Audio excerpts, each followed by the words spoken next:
Hello,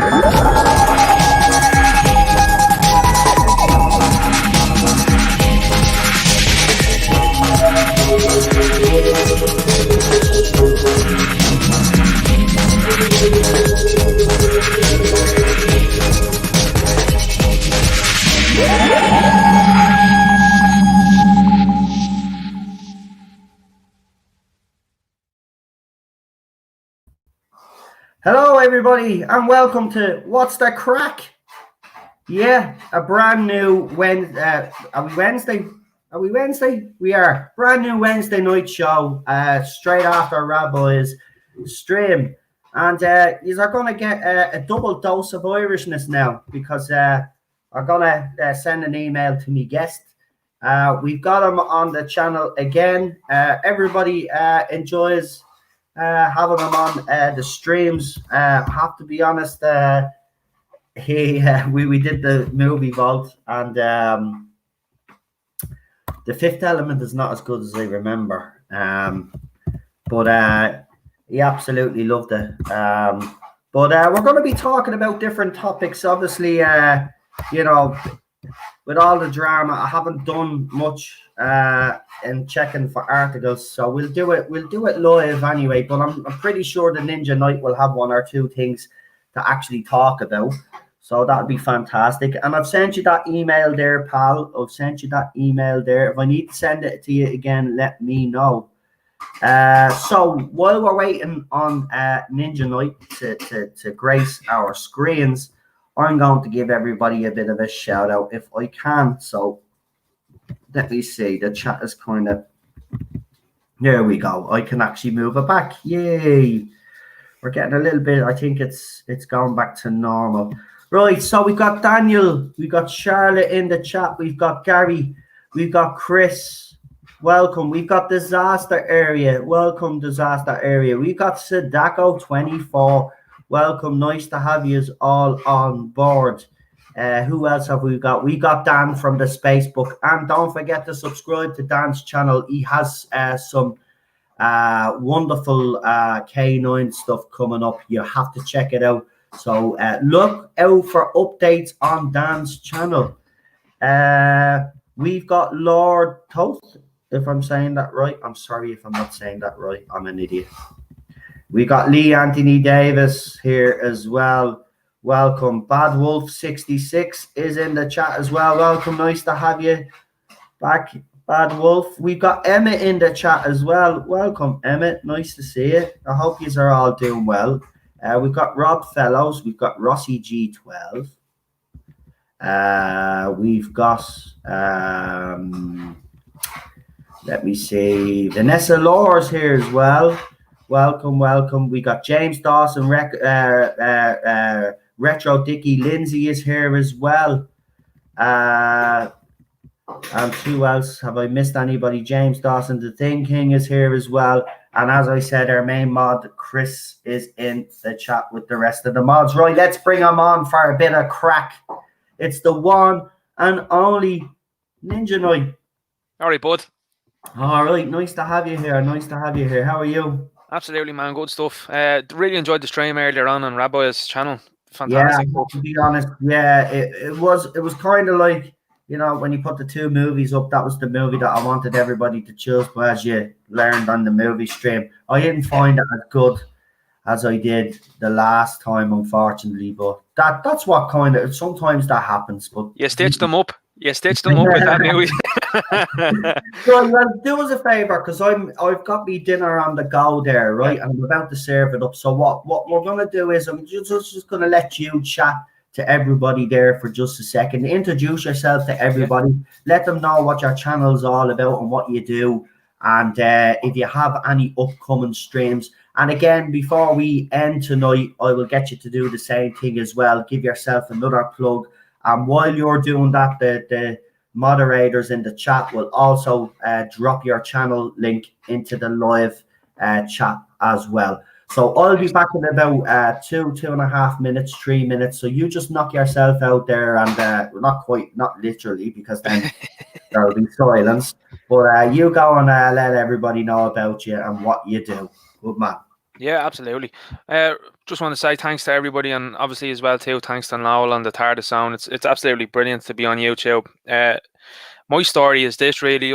I've been a long fan of TV and movies, and I've seen a steady decline in the quality of what we've seen over the last couple of years, and also I suppose the political leanings of some actors that I have absolutely no interest in. I don't care what political leanings they have. I certainly don't want to see it in my entertainment. So I've been watching a good few different streams, like Noel's stream, Rabbi, Nerdrotic, of course, Geeks and Gamers, as you know, guys like this, even Ethan Van Sciver as well too. And it was just a couple of months ago that Nerdrotic, he asked for the call to arms, and it was really my opportunity then to say, do you know what? I think I want to join in this battle of what's going on, and kind of expose and kind of talk about the steady decline in the various different franchises. I know Nerdrotics and Doomcock and guys like that, and of course here Noel and the TARDIS sound are very passionate about the different franchises that they love.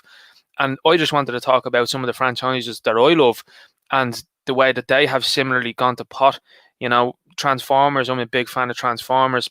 Power Rangers, I'm starting to see a shift now on that's starting to play the same sort of identity politics and wokeness that's happening within that show. So unfortunately what's going on is that it's infiltrated our entertainment, and you know, after that call to arms from Nerdrotic, so I was just saying, look, I have to join in on this and talk about this.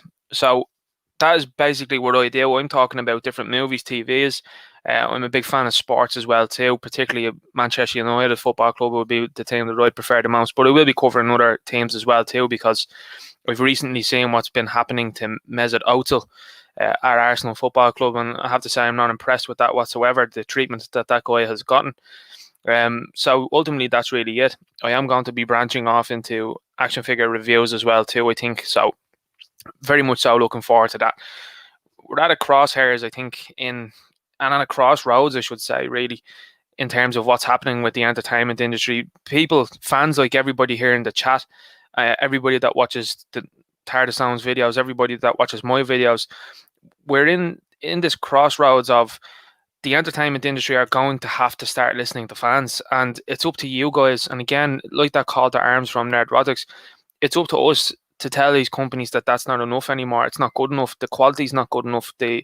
The stuff that they're doing and saying isn't good enough. So I think it's very important that we get to see that in the future. We've already seen Hollywood torn a little bit, and they're giving us the Snyder Cut, which I think is an amazing feat, and it really says something about the power of the fans. We're seeing individuals, the likes of Alex Kurtzman, really try to hold on to power as much as possible and as much as he can, similarly to the Emperor from Star Wars. And that's another franchise I'm a big fan of that's gone to pot now as well too. So Hollywood is going to begin to listen. They're going to begin to understand that people have their interests in these franchises. I mean, there's people that have grown up and have lived these franchises, and to see them be utterly destroyed, it's a very big moment in time for us. And I think it's time that we've pushed back, and I think it's time that they listen. And they have to listen, because we are voting with our wallets. I've said it to Noel. I've said it to Scottish Stavros as well too. I've said it to Problem Being.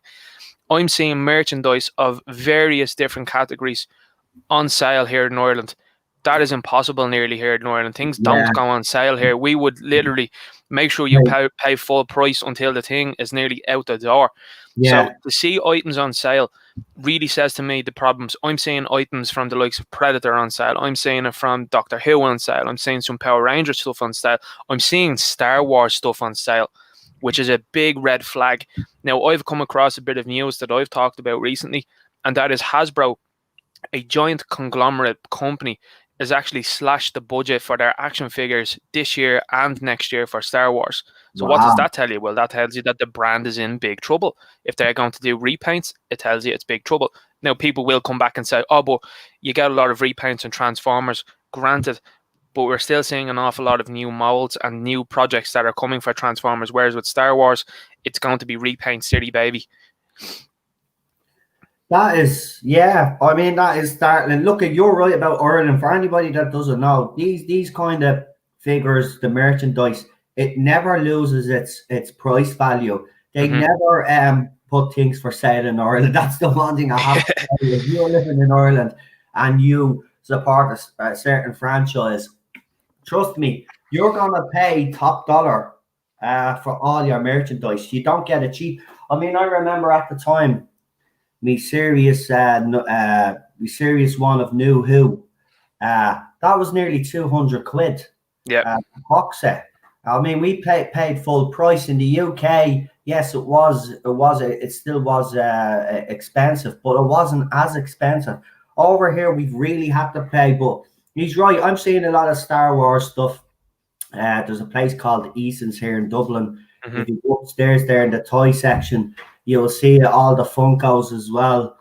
Everything is just on a sale, and that doesn't happen in Ireland. It is an eye opener.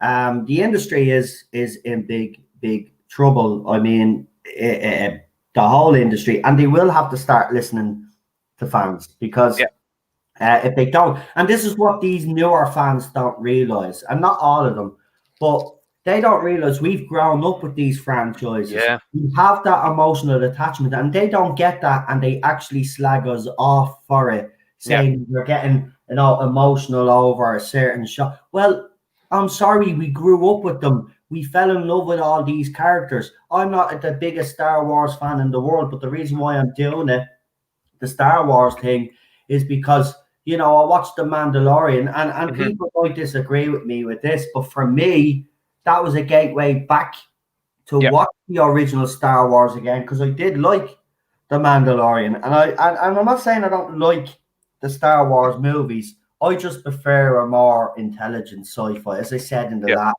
last stream. But this is why I'm doing it, because of The Mandalorian, because I know that Jon Favreau cares. He's trying to do something.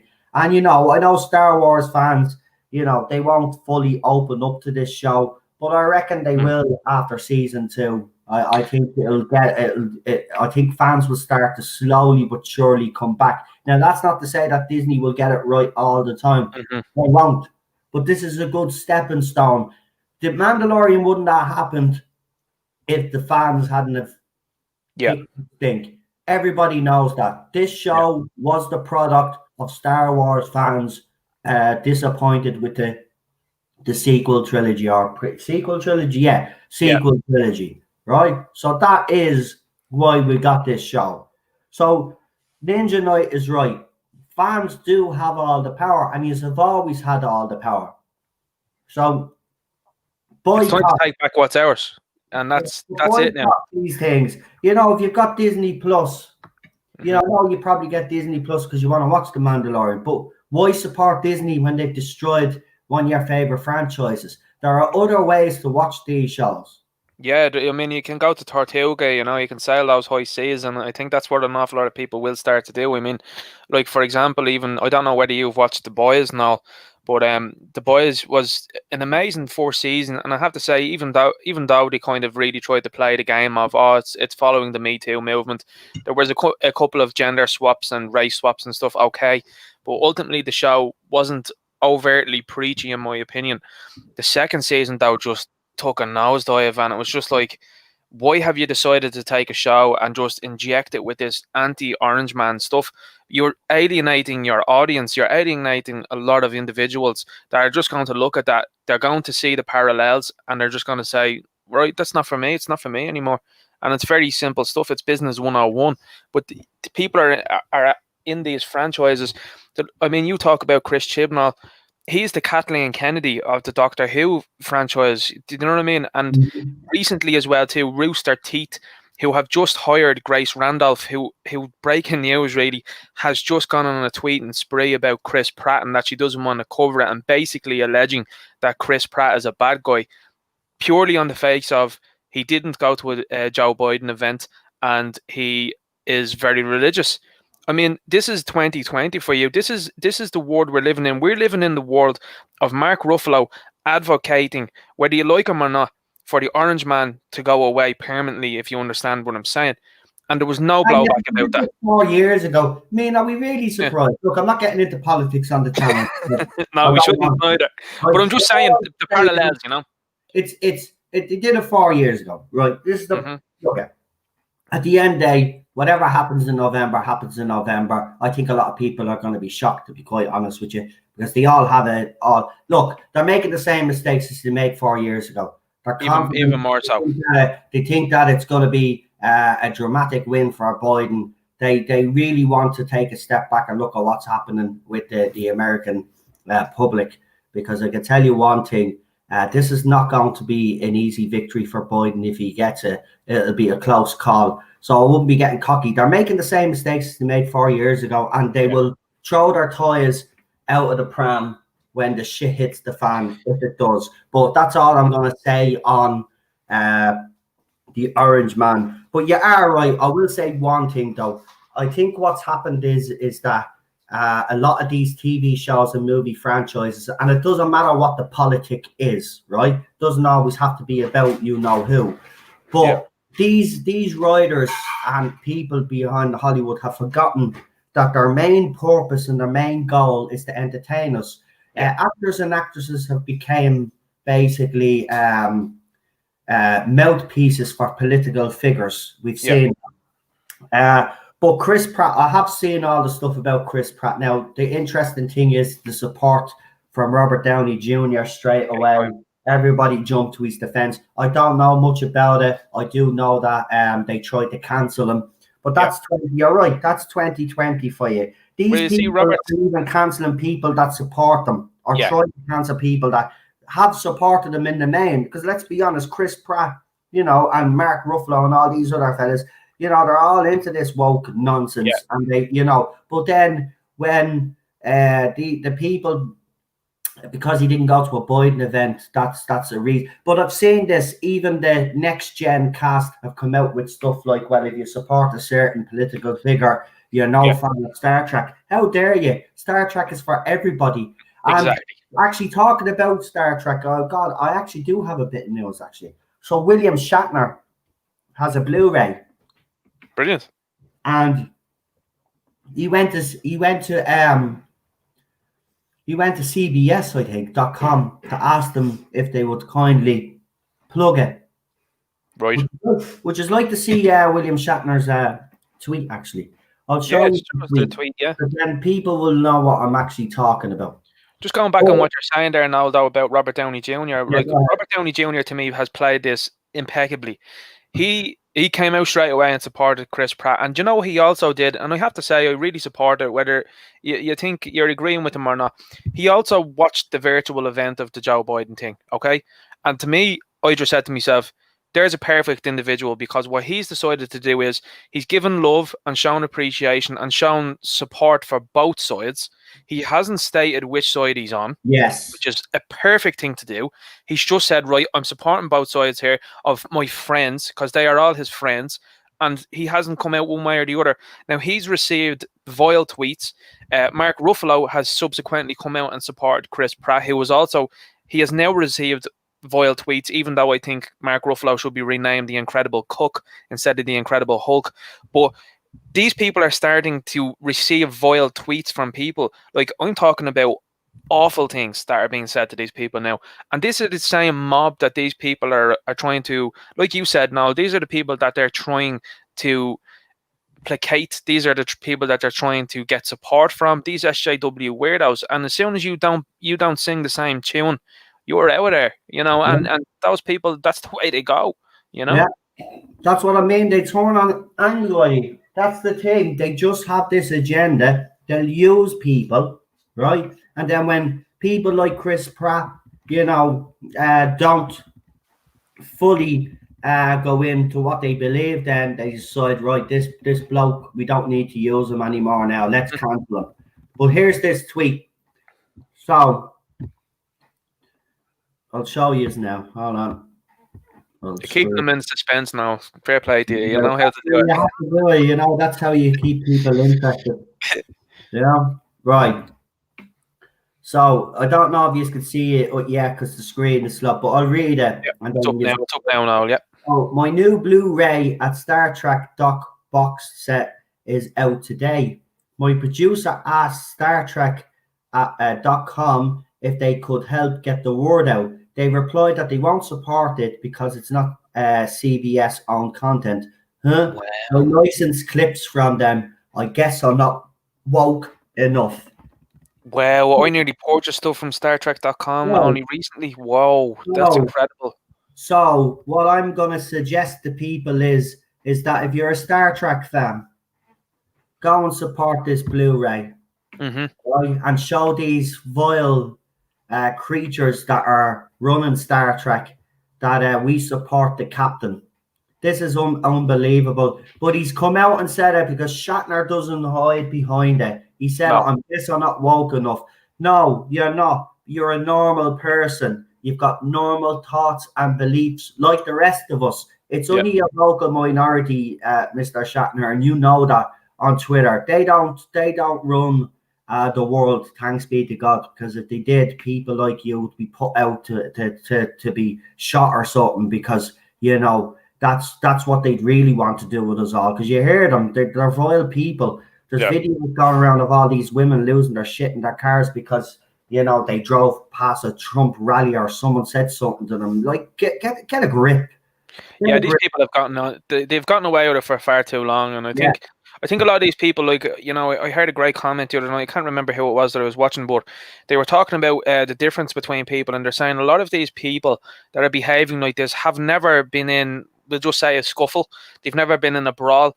They've never been slapped. They've never taken a smack, and I think that's why these people are talking the way they do, because they think they're just, you know, they've hid behind screens for so long, and then when the real world comes, they're not ready for it. And this is a totally warped way of thinking, and I'm absolutely stunned that you can license clips from a company, and the company basically tell, let's just say, the most iconic face in the entirety of Star Trek, aside from, of course, the great Leonard Nimoy as Spock, but the most iconic face, and they have just said no thanks. No. That's incredible. Yeah, you need to cover this as well. I think a lot of people need to cover this. This shouldn't be this should be brought up, and this should be out there in the public eye, because that is incredible. Absolutely disgraceful. That is absolutely disgraceful. I mean, we all fell in love with Star Trek because of Shatner, Nimoy, and what's his name, DeForest Kelly. Like, all of them. They all, and this guy that does something for the fans there, right? And fair enough, it might be a bit of a vanity piece as well, but who cares? That's what we like about Shatner. You know, he does big himself up. So what? I love it. I watched his show. I think he's captain. Look, I only recently finished the whole of his show. I'm going to watch it again because I love the original show. I'm going to watch it again, I am, because that's how good I think he is, and the rest of the cast. I'm being honest. One of the classic Star Trek, you're never going to beat it.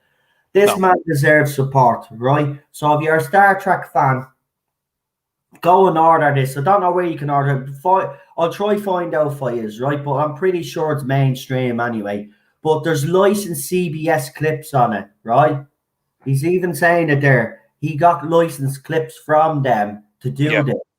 And now they're telling StarTrek.com is telling them, sorry, mate, we're not going to support your stuff because we've got a new, because this is what it is. They've got this idea of Star Trek in their heads now that doesn't align with what Shatner did or what the Next Generation crew did or Voyager or any of those, Deep Space Nine, even Enterprise, right? This is a completely different animal, right? It's absolutely disgusting. So if you are a fan, please do support Mr. Shatner because he deserves it. And I tell you something, man, for the age that he is, he's still kicking ass on social media. I love the man. I had this, listen, years ago, this was a guy that I couldn't stand because I honestly, and I still do believe this though, right? The fact that he didn't go to Leonard Nimoy's funeral left me a little bit bitter. But then when I thought about it, you know, he was doing the charity thing and people said, well, he should have cancelled the charity thing. But it was for autism. It's what he does. So I could understand that then now. It still kind of doesn't sit quite well with me, but still, you know, he probably went later on and had a private morning session where he went to his grave and whatever, right? It doesn't matter. It's none of my business anyway. You work with the guy. But I didn't like this guy very much because I had this perception of him. And then I followed him. I just decided to follow him on Twitter and see what he was all about.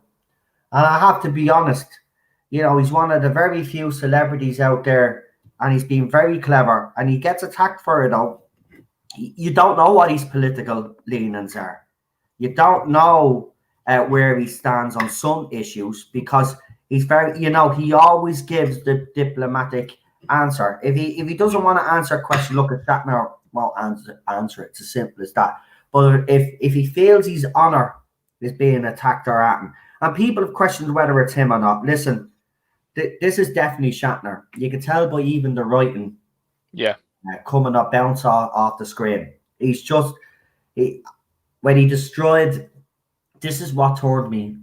I remember seeing he was getting all this crap, and he just one by one, every single troll destroyed them, and I was like, "Holy shit, Shatner is a god." Yeah, no, he's done amazing stuff on Twitter, and I mean he's in the realm for me of Gina Carano. You know, he's taking people to task, and he took that absolute nutjob Visaggio to task not too long ago. You know, that tried to hurl the cis white male insult at him, and he just took Visaggio to task. Now, for anyone who doesn't know, I cover comic books also, and what's happened to the comic book industry is a similar thing, where there's been a number of individuals that have come into comic books, which, let's face it, is predominantly purchased by men, and they've come in through untoward means. The likes of Gail Simone, the likes of Ron Mars allowed this individual to get into DC Comics, and people like her went in and they looked around and they said, this needs to be redecorated, and I think we need to make some changes there. Do you ever meet someone that when you meet them and they come to your house or they come to your place of dwelling and they look around and say, yeah, I'd change that about that? Your initial thought to that is going, what are you talking about? What are you saying? Yeah. Whereas that individual should be told out the door, please, very promptly. But instead, what DC Comics and a lot of other companies did, likes of Marvel Comics, who are going to go away very soon, they've let people like them in the door. They've all looked around, and it seems to be this one hive mind as well too. And they've said, that's a nice hobby you've got there. Shame it's very masculine. I think you need to be really told your place. And they've changed characters. They've radically altered characters to the fact that they're unrecognizable now. And you're getting to see that now in every walk of life. I mean, look at what they've done to Spock recently in Star Trek. They've totally emasculated Spock. I mean, Spock was a character that you would always, was always an autonomous character, and that's the way he was done. Even the JJ movies, I mean, he was an absolute cook. Uhura was telling him what to do, and it's just like, that's not Spock whatsoever. So I think that's when I started to notice things were starting to go a little bit wrong, and then it culminated for me then when I seen The Force Awakens. I was like, oh, what's this? You know what I mean? This can't be going on in a massive franchise like this. But like you're saying there, Noel, if people know the StarTrek.com site, have a look at it. Immediately you will be blasted with some of the newer characters as well too, the likes of Mikey Burnham and stuff like that. Characters that are not very likable. The Picard stuff, there's an image of Nimoy. There's no images of Shatner at the moment from what I can see.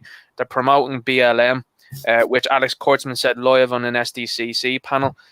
I would have imagined his phone should have been ringing at that time when he said, we're not here to promote Star Trek, we're promoting BLM and organizations like that.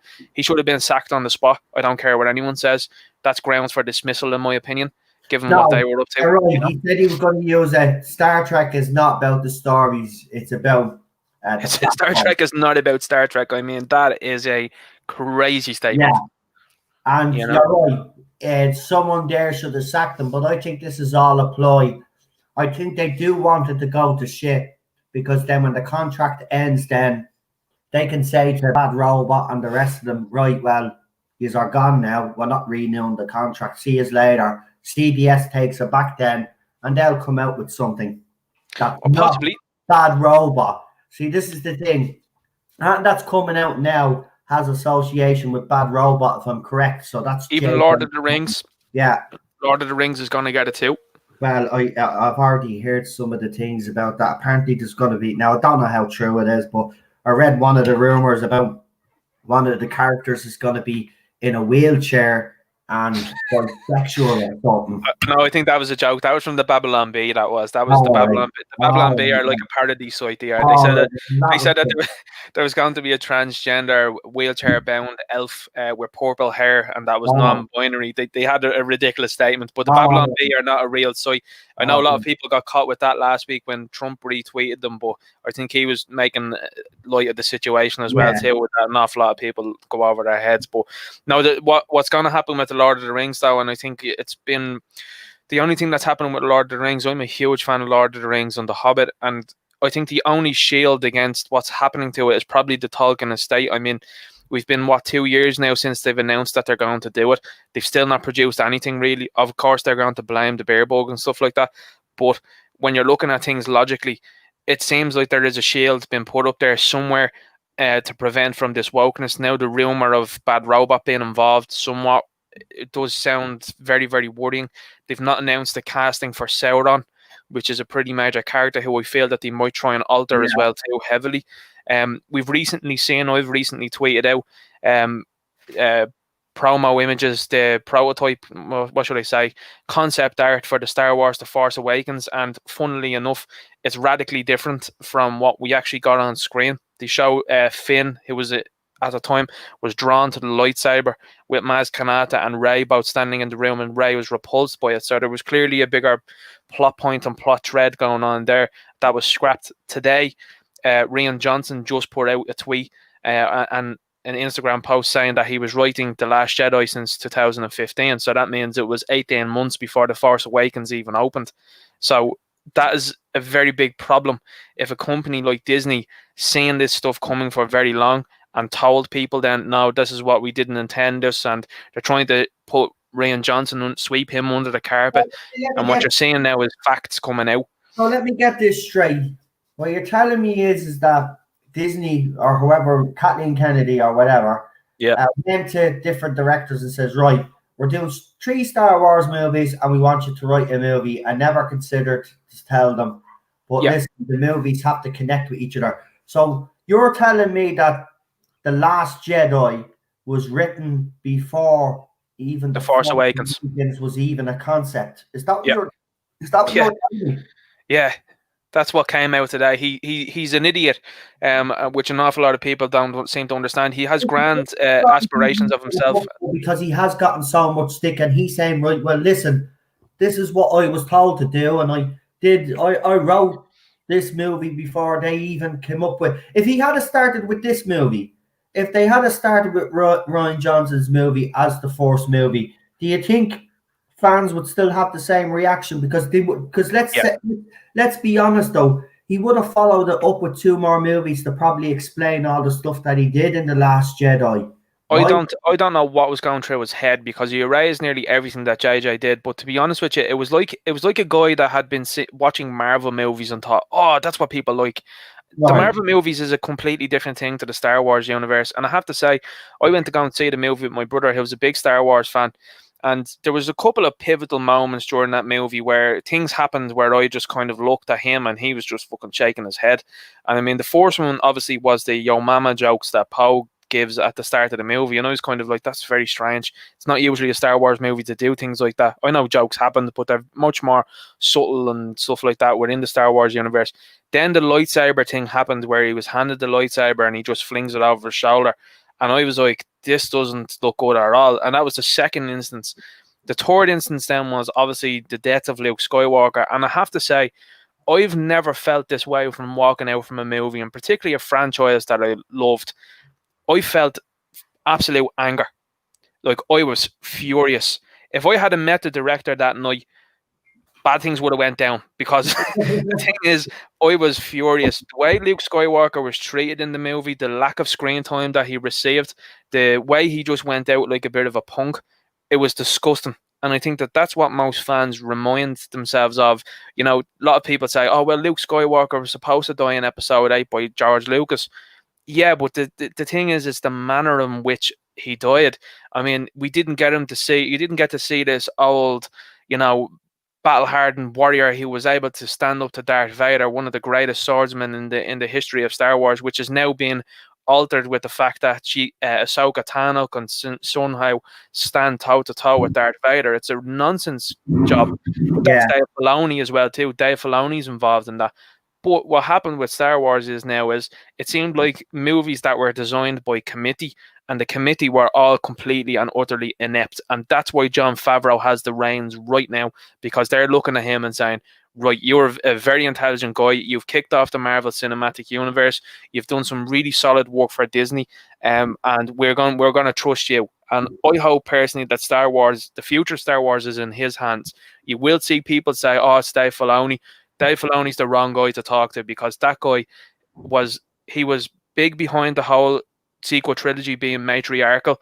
He has made matriarchal characters throughout the Clone Wars. He has refused to kill off a certain character in Ahsoka Tano that George Lucas wanted dead, because she actually breaks the canon of Star Wars completely.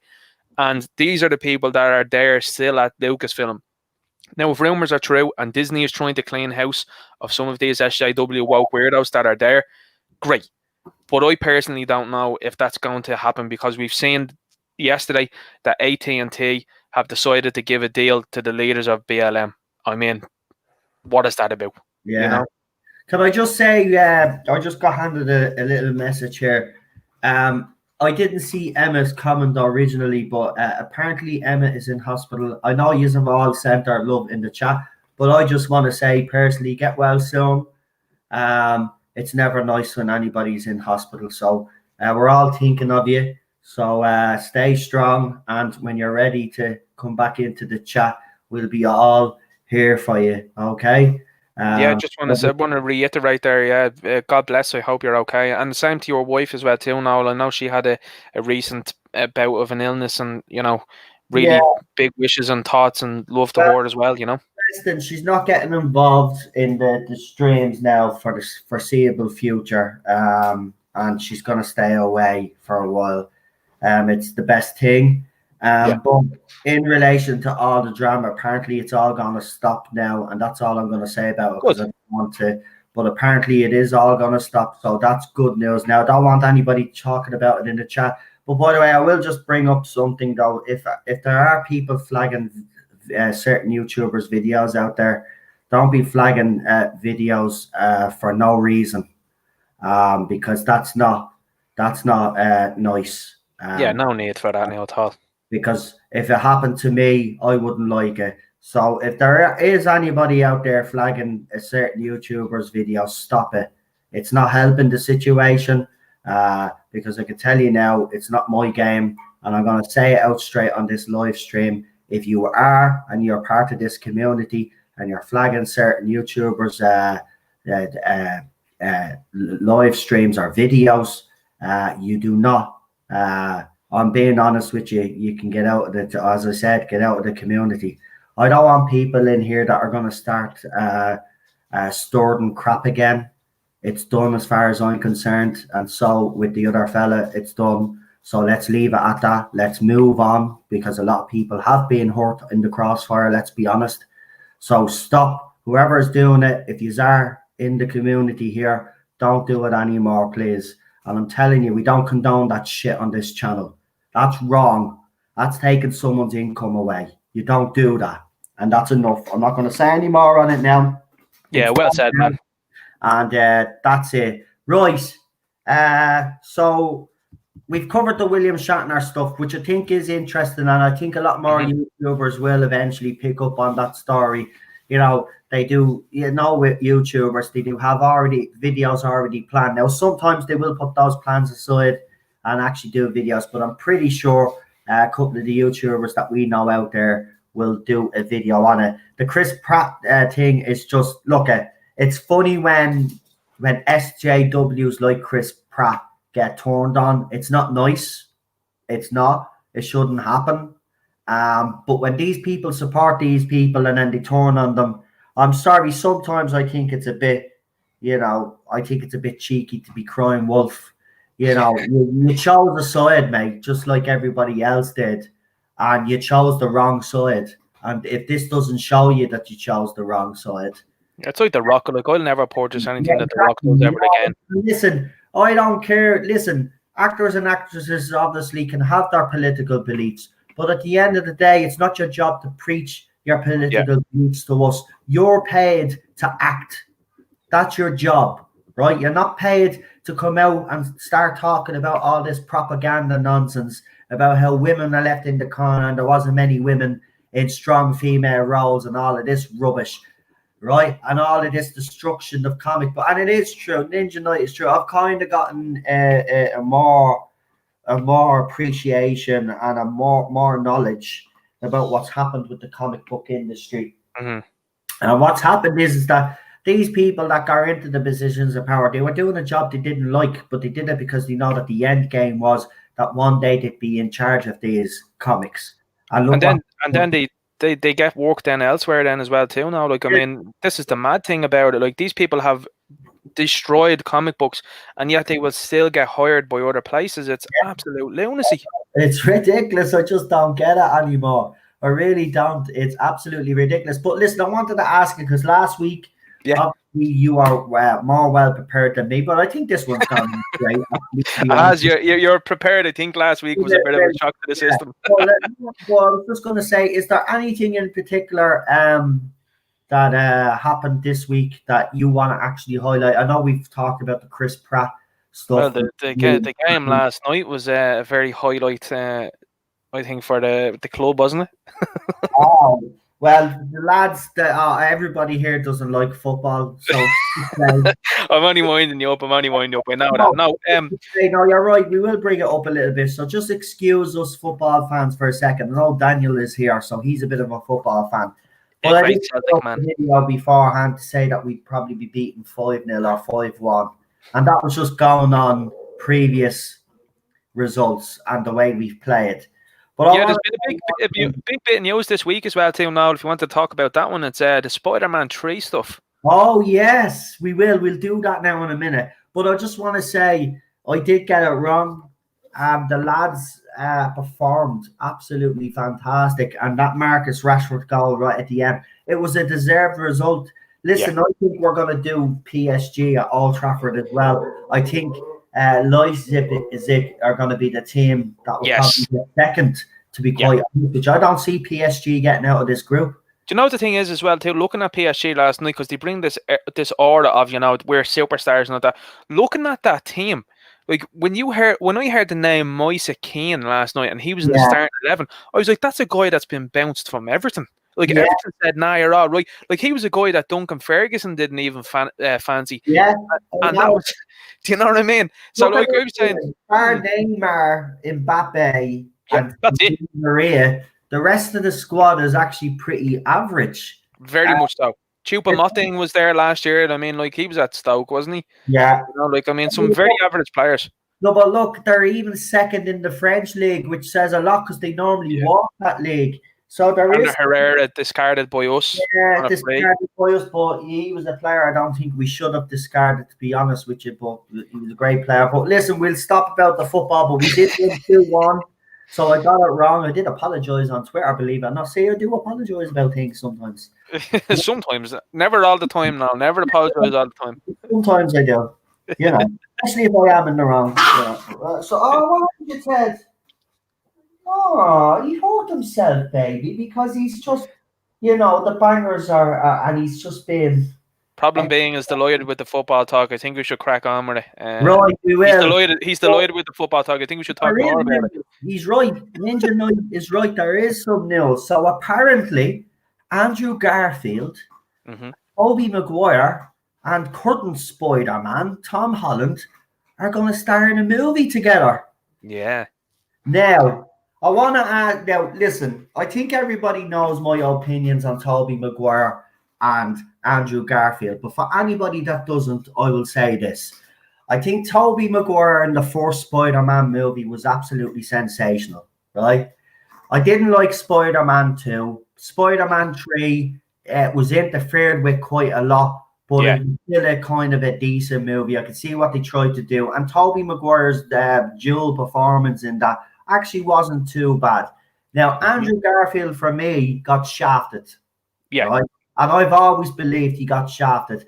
After The Amazing Spider-Man 2, which wasn't a great movie, again, this is what happens with Sony, though, right? they make a great first movie. And let's be honest, okay, everybody complained that was another origin story. But The Amazing Spider-Man was actually a good movie. It was. And I thought Andrew Garfield was probably the best Spider-Man that we've gotten. And I still maintain that I think he's still better than Tom Holland. I'm sorry. But I think Andrew Garfield's Spider-Man, I think this is the way I look at it, right? I think Tobey Maguire plays a good Peter Parker. I think Andrew Garfield plays a great Spider-Man. And with Tom Holland, I think he has incorporated the two, but he's just not there yet because he's still a bit young. But as he gets older, he continues in the role, which I hope he does. He will become the ultimate Spider-Man, in my opinion. I think he will. He's just not there yet for me. But I am excited. Look, I like Spider-Man, but the problem is if Sony have anything to do with it, I get worried. You know, and if the MCU are part of it, because I have to be honest, you know, the movies with Tom Holland, I mean, they're not bad movies because the MCU were part of it. They were able to write in parts that Sony wouldn't even think of.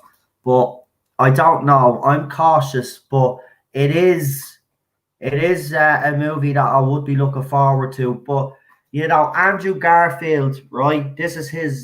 I'm sorry, but this is his movie, in my opinion. He got shafted. And I think he's really going to show up the other two, to be quite honest with you.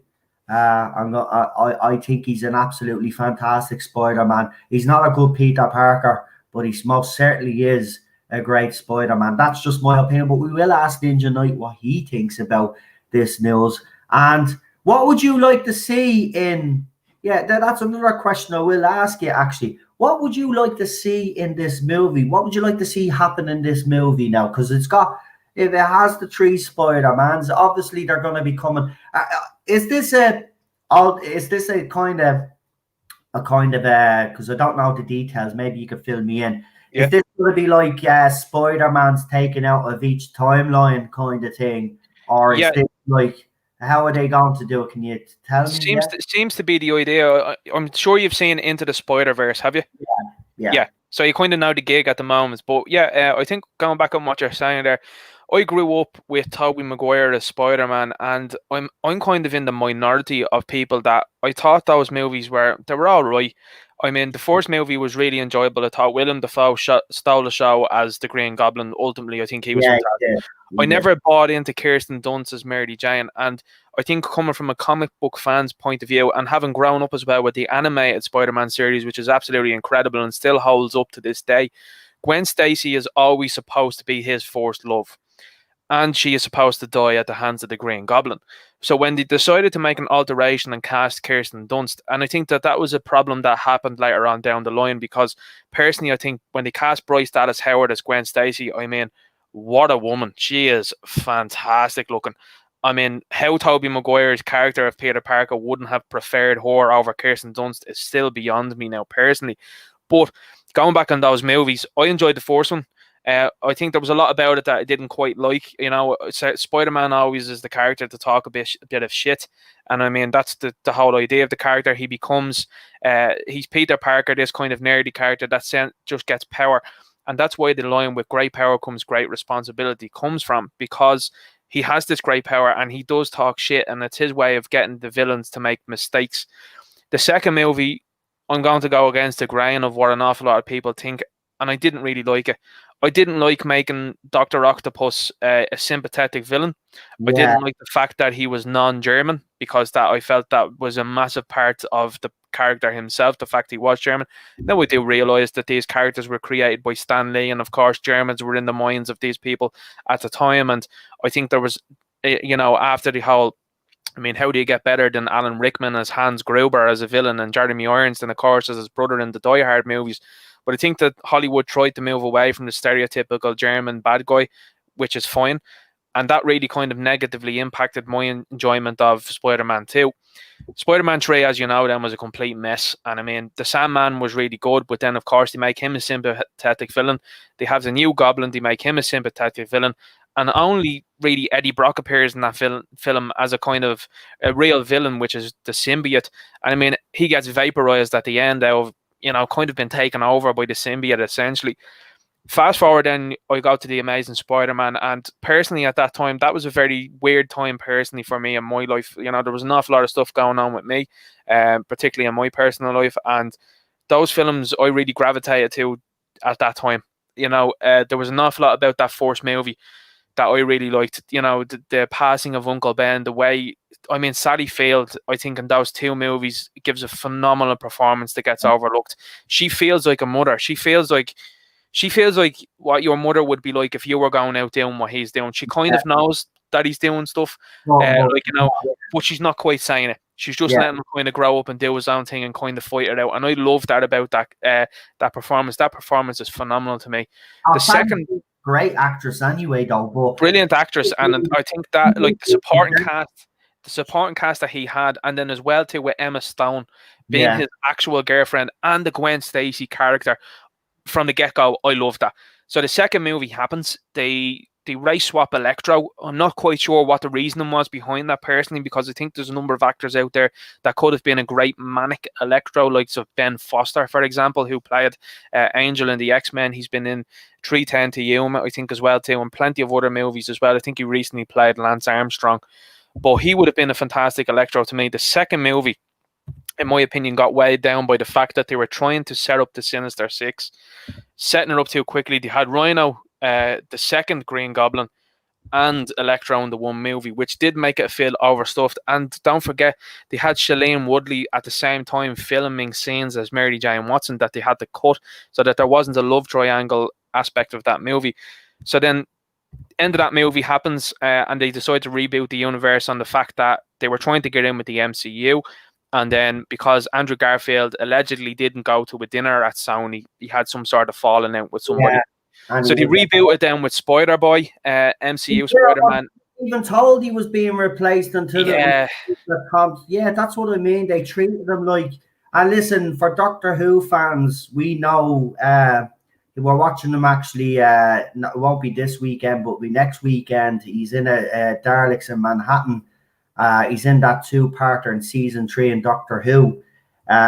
Listen, when I seen him at the time, I knew he was going to be a talent.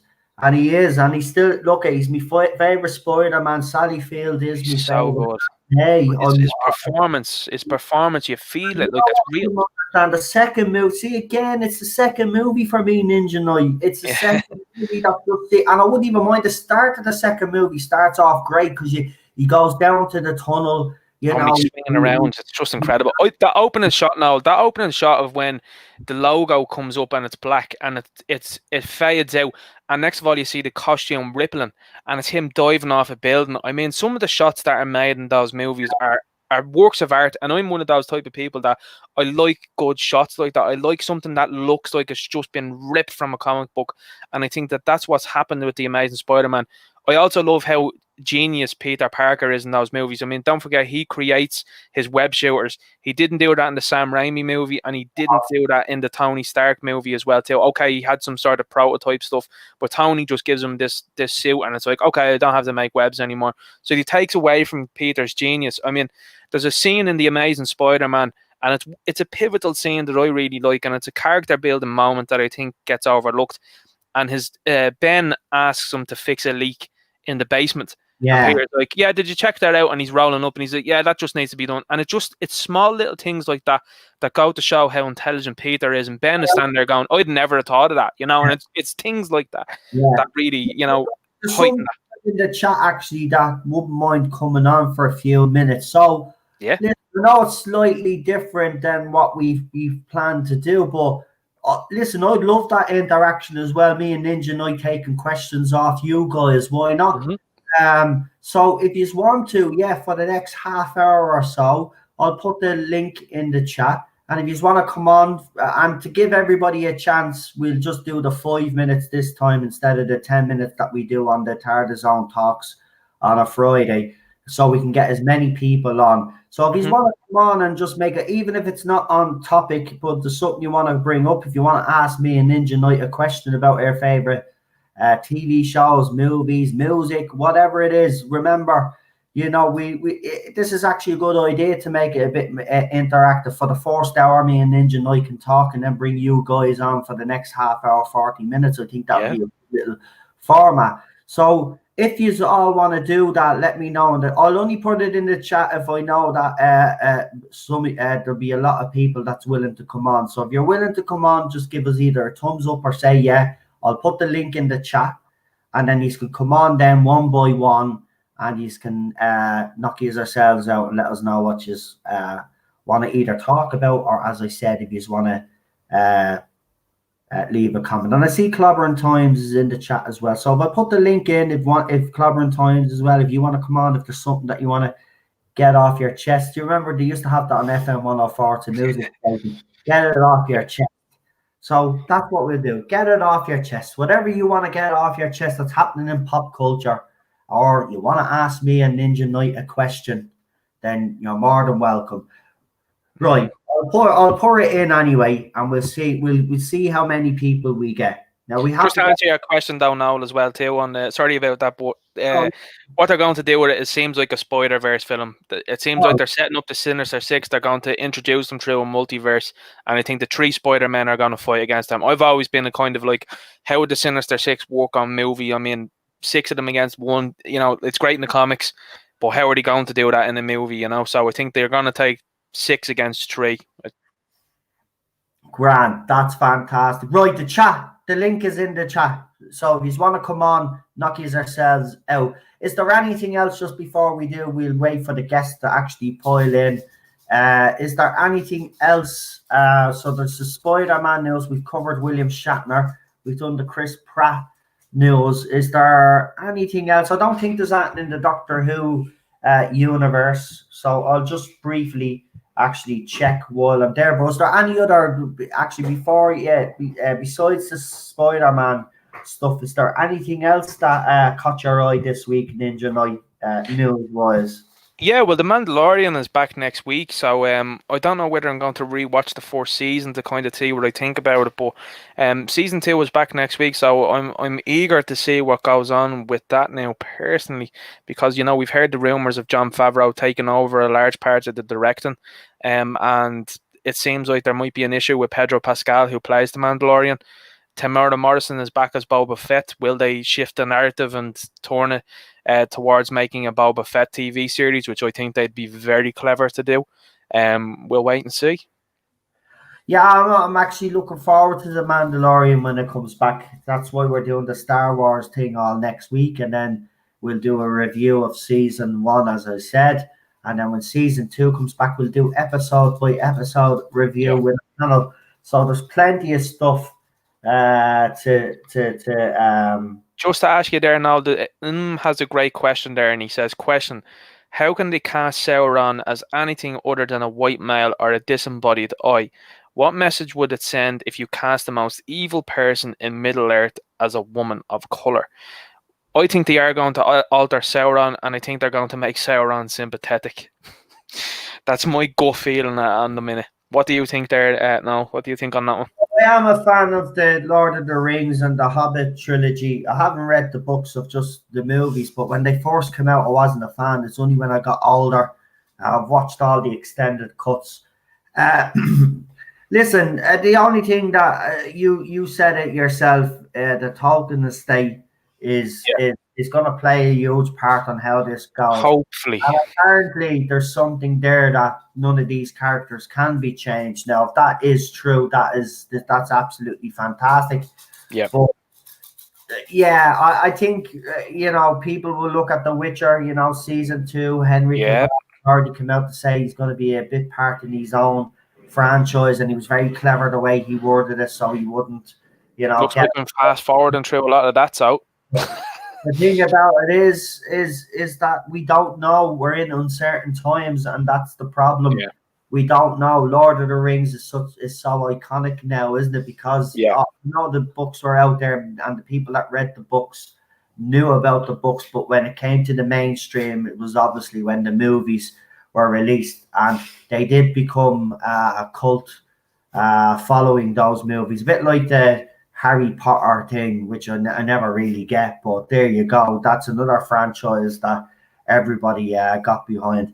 That has to be a TV series. At the same time, as we've said, there is things in place to stop, but we'll have to see If they do start changing things, they can't call it Lord of the Rings or whatever they're going to call it. You can't, because that would be disingenuous.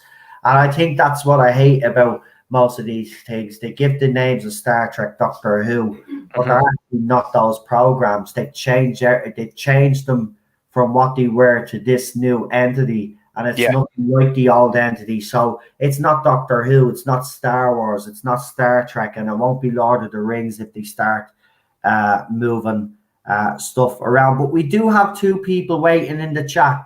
Excellent. Modern Times is actually popped out there. If you want to pop back in, if there's any other people that want to come on, the link is in the live chat. Remember, Craven the Hunter would be cool. Yeah, I see Gary Hewitt's comment there, and the tarantula in Spider-Man. Yeah, Craven the Hunter, I think, is one that they've talked about for a long time.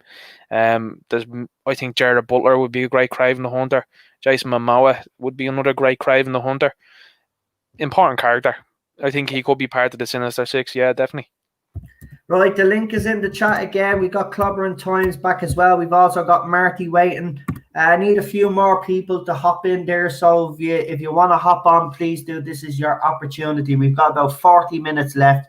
We'll get as many views on as we can. Let's see how this goes, and see if we can get some interaction with you guys on it. And if this works out, we'll keep this format.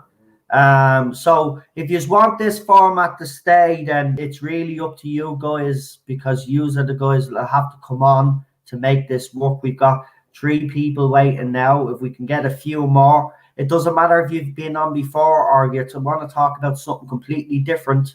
Yeah, for the heads. Ooh, that's what we're here for. If you want to ask me and Ninja Knight a question, or if you want to just ask Ninja Knight a question, because obviously he's been on the channel a couple of times now, and he could tell you a little bit about what he does again later on. But if you have any specific questions to Ninja Knight, go ahead as well. So we've got 3 people. So I'll tell you what, we'll get the first person on, and we'll see what they want to talk about. I'll give everybody about 5 minutes, if that's okay, so we can get as many on as possible. And I see there's more people popping in, so that's fantastic. So let's start. It's the one and only Marty. Hello. Long time no speak. I hope you're doing well, pal. How are you? I'm not so bad. I've been away for a bit. University just started there now, and I've been away. I haven't really been on YouTube that much. And, as well. You're probably well because you missed it all, so you're good. You're good. Oh well, I've caught myself up, but we'll not. I don't think we'll delve in that. Yeah, it's done now as far as right. No, but anything you would like to actually specifically talk about? I suppose the only thing that's really been in my head now for the past few weeks is about Doctor Who, and obviously that has happened between you and you know who. But I'm just starting to think now. There's something funny going on, when there's no mention of Series 13 now at all. It's dead.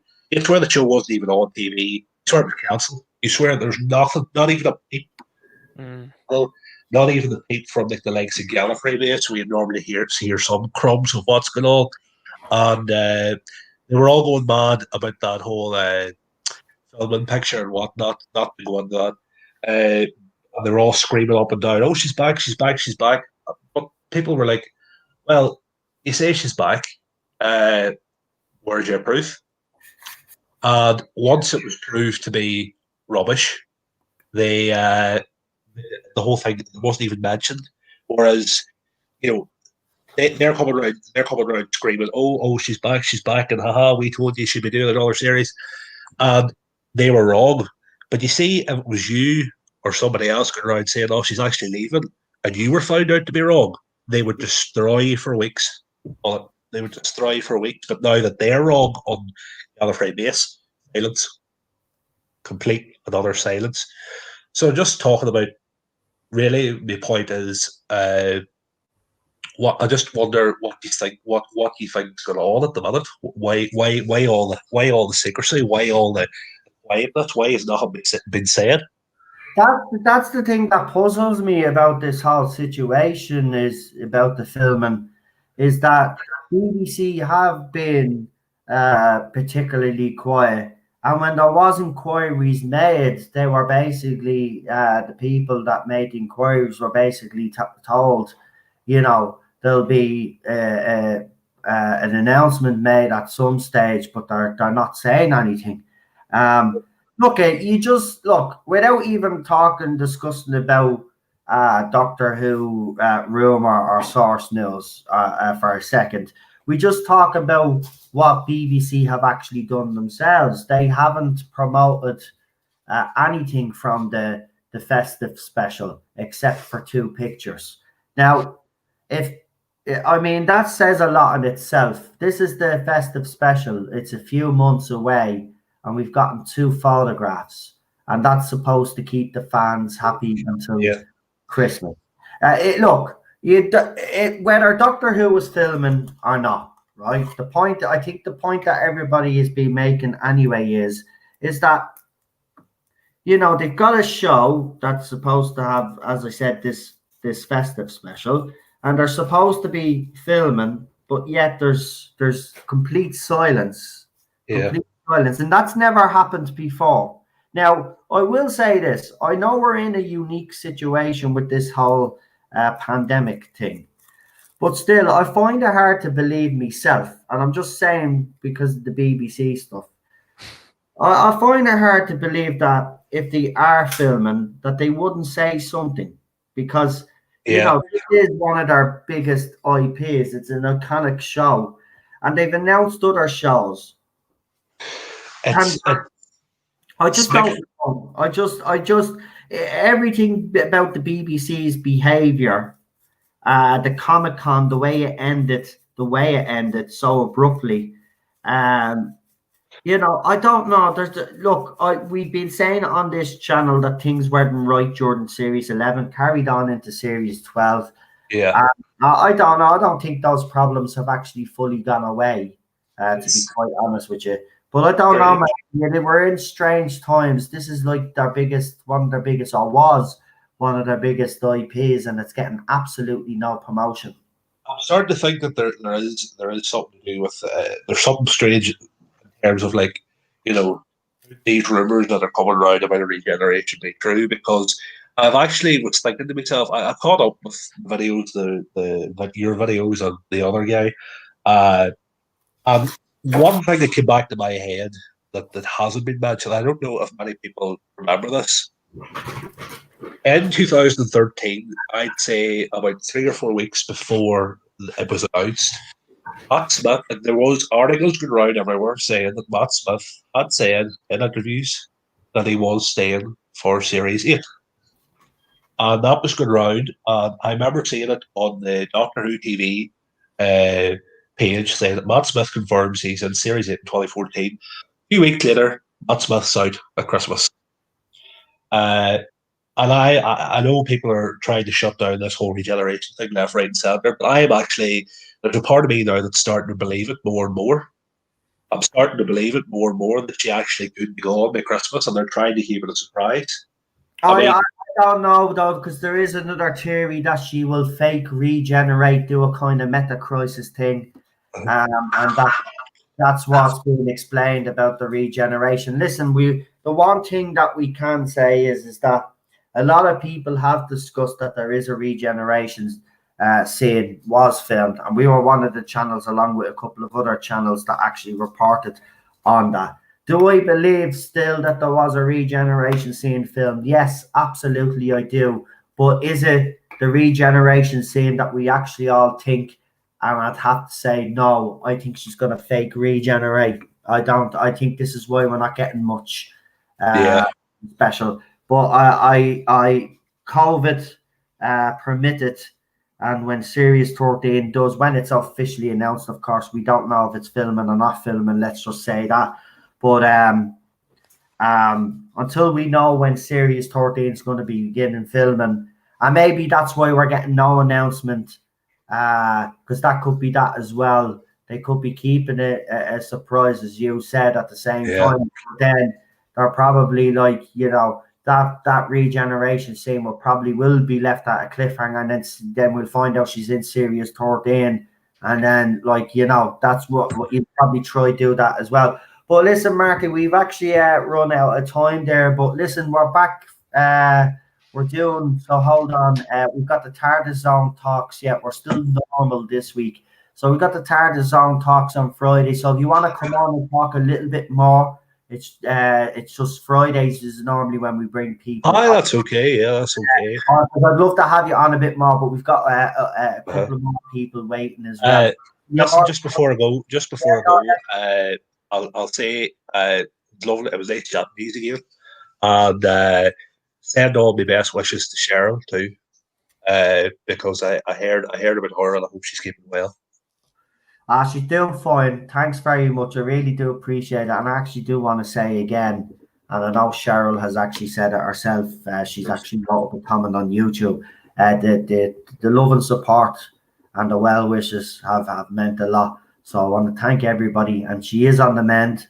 Still, obviously, she's resting.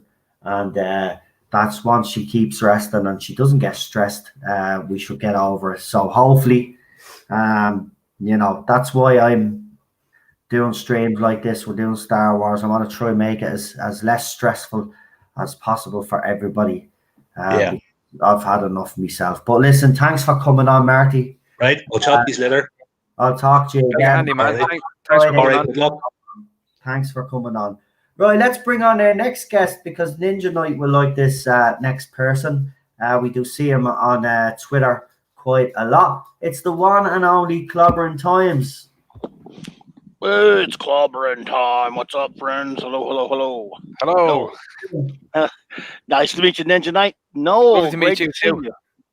Well wishes and best to your wonderful wife, and hope she's doing well, and hope you're doing better, man. I'm doing okay now. To be honest with you, there was a lot of built-up crap. And sure. It was only, look, it was going to happen. I was going to have a bit of a breakdown and a bit of a snap. I think when it's constant bombardment, that's just what happens. But look, hopefully all of that now is behind us now, and we can just both move on and do what we want to do on air channels without any nonsense, because I'm actually done. Look, one thing, it's my wife could not be here, right, if she hadn't went to hospital. And that's really, you've got to take things into perspective. And to be honest with you, my wife is more important than anything on this. So, and that's not disrespectful to you all, but I think you all understand. Sure. Married to someone, so yeah. So we'll put it all in perspective. This YouTube channel is a tiny part of my existence, but my wife is a huge part. And if she wasn't here, I'd be absolutely devastated. And I actually did believe for 1 minute that I was going to lose my wife. So, yeah, I hope nobody ever goes through it like that, because it's horrible. It's absolutely. But let's move swiftly on. I don't want to bring you all down and make you all cry. So, so I just wanted to ask, is there anything that you want to talk in particular, or you want to follow up on some of the points that we made, or? Well, my old Blake 7 buddy, Problem Time, asked me to talk about football some more. Just kidding. He was teasing us. I know he'd love that. But you guys have a different football than we have, and we have NFL. And I gave mine up for the first time in 50 years because of politics. Wow. You guys have been seeing severe, drastic ratings drops as well too. And I've seen recently as well too, 2 commentators decided to talk badly about your military. Is that correct? Troy Aikman and Joe Buck before the Bucks the Bucks Packers game on Sunday were caught in off mic comments about they routinely do jet flyovers. We know we've been to games, Oh, okay. Well, NFL games do that, as you know, not just Super Bowls, but sometimes regular games. And they do it as maneuvers. They're not just doing it as these two idiots were saying, they're just wasting your tax dollars. They actually do that for military maneuvers. These jackasses don't know that because they're pampered celebrities. I used to sort of respect these two guys. Aikman is a Hall of Fame quarterback, but he's a pinhead. And he and Joe Buck, who was an excellent broadcaster, but another pinhead apparently, just made some comments and they even brought politics into it, saying, "Well, you wouldn't see that during It was interesting the way they worded it, a Harris-Biden administration, not the other way around, by the way. Yeah, because everybody knows what's happening there. Everybody's wise to the fact, of what's going on, and I mean, it can't be any clearer. But yeah, like you said there, the NFL ratings are dropping, and it's interesting stuff. I will always say though that the football on this side of the pond is actual football because it's played with feet. Over there, you throw it around. That ain't football. I thought they should always call it air. They should have come up with another name. They're not real athletes. I always say this: you put an American football team up against the Irish rugby team, and the American football players will come out bad because. I don't know about that. The American guys are very big and they're very good. Yeah, but it's steroids, man. Put them up against the Irish. Get away. They destroy them, for God's sake. They're padded up to the helmet. These guys go in full throttle with no protective gear except a gum shield. Yeah, that's fair. Yeah, but see, uniforms in the NFL look really cool. I love the pads and the armor. I just love them. I'm a comic book geek. So that's why I've always loved NFL. It's the only sport I love is NFL football because they look like superheroes and they have colors and everything. And I love NFL. You should check out Hurling. The American football is a boring game. I love it. It's brilliant. It's the best game ever. You just have so many bloody commercials, right? You're watching it. There's a play, and then when it takes a break from the play, there's a commercial. Then it goes back. And then there's a break and play, another commercial. I know that's how they make their money. Oh, yeah, you're right about that. For us over here, it's like we've got one half, two halves, and you play your 45 minutes. You have a 15-minute break. You come out then, play your second half, and bang, it's done. If you watch an American football game, I don't know how long an actual game is if you were to take away all the commercial breaks. But I'd say the game only probably lasts an hour, but lasts about 3 hours because you've got so many commercial breaks. It's over 3 hours. It's what? It's over 3 hours. The actual length of a game is 60 minutes, and it runs well over 3 hours. But there's stoppages in play. They've done studies, like how much actual motion takes place throughout a course of a 60-minute of play time, and it's less than sometimes 15 to 16 minutes of actual movement. The art of the quarterback is the greatest thing in all of sports for me. What a quarterback does, that's why I love it so much. That's one guy standing back there. He can have a great arm or not a great arm, but it's all in his head. He has to know how to read defenses. He has to, probably he's really going to hate us. He has to read defenses, and he's got guys 3 times his size coming in to crush him into the dirt. He's got to move around. He's got to be able to throw on the run. He's got to make split-second decisions. That's why I love. It's a great watch. I respect other sports, but I love pro football. It's a great watch for a person that's interested in tactics. Like I like tactical stuff, and I mean that's why you'll see me and Noel will be talking about a guy called Bruno Fernandes, an incredibly tactical individual, and I think that's why for me as well too, Jose Mourinho over here with the football teams is probably one of the greatest coaches of all time, given how tactical he is. But yeah, I think you're right there. When you have behemoth individuals coming to run at the likes of your Eli Mannings, your Tom Brady's, and they have split seconds to be making decisions, it's incredible stuff to be able to throw the ball, pinpoint accuracy, and as far as they do, it's. I personally like it, and I think the college football is really, really nice to watch as well too, because you don't really have that as much advertisements, and the plays are a lot quicker. So again, it's credit to the college guys because they're really something to watch. I think Noel wanted us to torture Lee just for the fun of it, because there he goes on. It's technically not football though, Lee, to be fair, because they don't kick it a lot, We've done it with clobbering times, but we'll give him the last word because we did I don't like American football, so I zoned out. No, that's okay, man. I understand. I mean, now I've given it up myself after 50 years of being a fanatic of studies. Will you ever? I'll just ask you briefly before you do go. Do you think you'll ever go back when all this nonsense stops? Well, Drew Brees was my hero, and he broke my heart with what he did with some of his idiotic political stuff. So, Yeah. however, I'm a big believer in forgiveness. Right. I'm not very religious, but I do believe in that very much. And maybe if they take the politics out of it, but right now they're doing some really horrendous things. In that the NBA, MLB, all of them. But look, they've done it in comics and in Hollywood and everything else. Why not that? It's all. Yeah, I know. It's ridiculous. I agree with you. The sooner it all stops, the better. And just sit down and talk about the issues at hand instead of bloody virtual signal all the time. Sick of it. Right. And now Lee's going to be mad at me. Sorry, Lee. Yeah, Lee. No more football now. I hope No more. you come next anyway, so he's probably going to start giving out about you. So don't worry, I'll slap him down straight away. I mean nothing. But listen, thanks for coming on. And you got a YouTube channel, so give yourself a quick plug before you leave. Thank you so much. It's just as you can all see, it's called Clobbering Times. And last night I interviewed a writer who is writing a new Star Trek Voyager comic for IDW. And tonight I will be talking to the wonderful Raquel Briggs about all 5 Star Trek crews from real Star Trek only, none of the fake new garbage, 1966 through 2005. And Saturday I'll be talking about the works of Alan Moore, the craziest but probably greatest comic book writer who ever lived. And then in the future, the history of Star Trek comics and many other things. Brilliant stuff, man. I like the IDW stuff that you're talking about. That's fascinating. Well, good. I'd like to get together with you sometime, man. Yeah, I would love it. Go and check him out, and you two might do a future stream as well. Just subscribe to you, Dale. Just subscribe. Well, vice versa, man. I will subscribe to you. Your link is in there, and come on and talk comics with me sometimes. You sound like you know your stuff, and I love talking me some comics.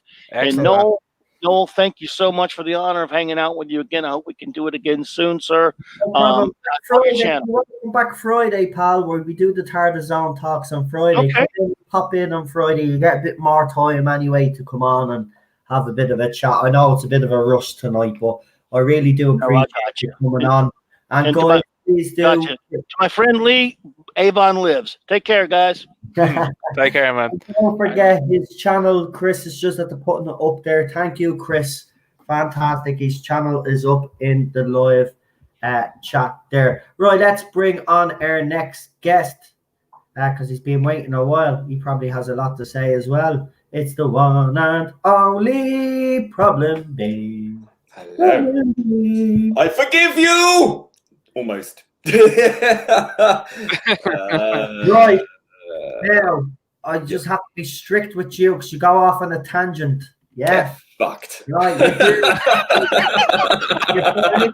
You've got 5 minutes now. There's someone waiting after you. So, right. Is it like that? Is it? You know what me and you are like. Yeah, Rabbi is the same. We go on. We're giving 5 or 10. Is this taking up my 5 minutes now? Oh, it is. Yeah, he's timing you after the Pacific Rim He's comment. going to leave you like 10 seconds. That time's up. But what would you like to actually talk about? Well, there was a couple of things actually. The first one, the CBS thing with Bill Shatner. Right. I mean, it's so clear that they've got a vendetta against him. I mean, you only need to look as far back as the Star Trek event where they neglected to put him on the poster. I mean, come on, without him, there would have been no Star Trek to even talk about because he carried that show with the Spock and Bones as a trio, the triptych of joy, and I think it's absolutely an absolute condemnation on these people to deny him to flog his wares, which is something the fans would love, and enjoy. I believe it was a quite a well-known, successful show. Brought on, all the various captains that he interviewed and spoke to, and I believe it was on Netflix. I think it was on Netflix. I'm not sure, but I mean, it's something the fans want, and for the Star Trek shop to say no, Captain, CBS said no. When he paid money, or they paid money to license it from the bastards in the first place. It's antithetical to the current CBS shower and their new shambles of a Star Trek, shite Trek. Yeah, could you imagine that meeting though? Could you imagine that meeting, walking in there being like, "Hey, our license are just interested in doing this. Would you mind selling it on the site?" And they're like, "Nah." Could you imagine? Like, could you imagine being him and you're going, "What just happened?" I mean, these guys are trying to say they don't have a kind of vendetta against them because, like, you know, he'd call them out and then they'd say, "Oh no, they make up." This man is nearly 90 years old. He's been vilified on Twitter. I mean, this is why I got suspended from Twitter. It wasn't because of my toxic masculinity, darlings. It was because I was defending him and defending myself from this terrible term called cis, this, that, cis, white male, cis, all this nonsense. And all I did was I showed pictures of other people's tweets, these radical activists' tweets, which use the word cis as a slur multiple times. And because I posted that 1 or 2 times to various people, I asked everybody he didn't want to be referred to that. So this is what's ironic about it is that for 2 weeks they were at it. Demand that we be respectful and use their pronouns. But the same should go for people that don't want to use those pronouns. But about respecting people who don't want to play this silly game. You know, I mean, the man's nearly like he's what 90, 89, 90. Yeah. I mean, seriously. I mean, you know, the old adage of teaching an old dog new tricks. You know, forget it. And why should he change now? Get real. Get wrecked. Fuck off. Yeah, sure. Yeah, exactly. You're right. I mean, he's not bothering anybody. He's not. I mean, yeah, he's definitely not woken up. Boy, whatever he put out there anyway. But that's not his fault. That's their fault. That's their issue. That's their problem. Look, he's not obsessed with his navel like they are, and he's not. I mean, the good thing about him is he doesn't care, right? He's got such a brilliant attitude towards everything, and I think that one tweet alone will guarantee him a shitload of sales one way or the other, and a lot of pressure on CBS too. Well, that's what I wrote in my retweet. I actually wrote up, well, don't worry, after this tweet, it's certainly going to sell. Because, look, you diss the man who played Captain Kirk.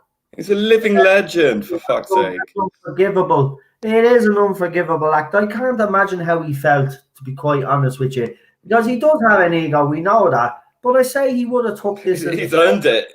Yeah, exactly. But he would have took this as a personal insult. I say that gutted him, really. And the others are playing ball. They've seen what's happening in Shatner. The others are playing ball, which makes them even worse, to be quite honest. Yeah, I don't trust any of those buggers. Is true to himself. These people like Stuart and the recent comments from your woman that plays Troy, and even feckin' what's his face, Will Riker, what's his fucking name? I forget their names now because they're anyway. Don't ask me. I'm dyslexic. They're playing the game now, and they're calling out fans. If you follow a certain political figure, then you're not fans of this. How dare you? It's political bigotry. It's political bigotry. Whatever religious creed, whatever sex, it's bigotry. It's full bigotry. I mean, like they're the first people to accuse everyone else of being bigots, but they can never look at themselves and judge themselves by that very same standard. By being that disrespectful and that intolerant of other people's beliefs, that is the definition of bigotry. And if you're basing someone's worth by a political belief or anything like that, then I'm sorry, you're not very intellectual. If you can't stand someone opposing you on any level to have a different opinion to you, that is the definition of bigotry. You're not willing to change. You're not willing to allow other people the right to think for themselves, and that is disgraceful. And now I was going to touch on one other subject. I've noticed now that now they've destroyed. Now they're going to destroy Lord of the Rings, and now destroyed all the other franchises. They've got a new franchise they want to destroy, and that is Isaac Asimov, right? The well-known science fiction writer from the 50s and 60s, who wrote some of the most sort of influential science fiction books in history, and are very hard to film. Yeah. And now they're doing Apple TV is doing a series of one of his series of books called The Foundation, and it looks pretty much how we'd expect it to look for this day and age, as woke as hell. It looks good visually, but yeah, it looks like it's they're going to drag his name through the mud too. Plug your channel because you've got him now. Lee actually has a YouTube channel now, guys. So all the trailers that he's done for this channel are up on his channel, and some other work as well, if I'm correct. But he's going to plug himself now. I'm glad to actually do this because, you know, Lee has done a lot for this channel with the rebrand and stuff. And if anybody deserves subs, it is Lee, and he deserves that support. And listen, I will say this: if you're looking for anybody to rebrand your channel at reasonable prices, as he says, he's your man. You just have to look at his body of work that he's done for me to see that he's a talented guy. But go ahead, give yourself a plug there. Finally, I can say that to you. Go ahead, plug your channel, Lee. My channel's called Audred Audiovisual. Audred is the middle name of my late grandmother. It's unusual because it's not Audrey, it's Audred, which is an ancient Anglo-Saxon name for a king. Nice. So I've never come across anyone else who's had that name, and it's something that, because it was so unusual and now she's no longer with us, I thought I'd like to continue that name. So yeah, so that's what it is. Audred Audiovisual. It's the link's in the chat. Just put it in there. And Chris put it in at the same time. So it's double twice, and we will put it back in before we will put it back up when we finish. But Lee, listen, absolutely fantastic having you on, and you will be Lee will be with me next week for the Star Wars stuff that we're doing. So yeah, we're looking forward to that. We've got an action-packed weekend coming up, and then next week, then we've got the Star Wars stuff. It's going to be absolutely amazing. I'm actually looking forward to it. It's, you know, I'm actually really buzzing, believe it or not.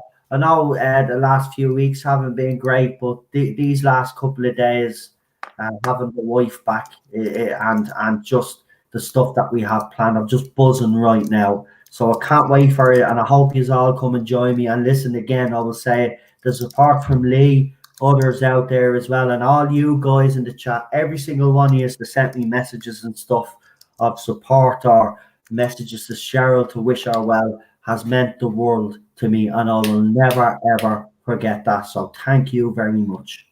Well, we've always got your back, and of course Cheryl should never ever have to ever go through that again. As we said, we're drawing a line under it now. Absolutely. And let's hope it stays up. Yeah, look, even if it does kick it, I would say is I've made look at Cheryl has basically given me an ultimatum. I just want to make it absolutely clear.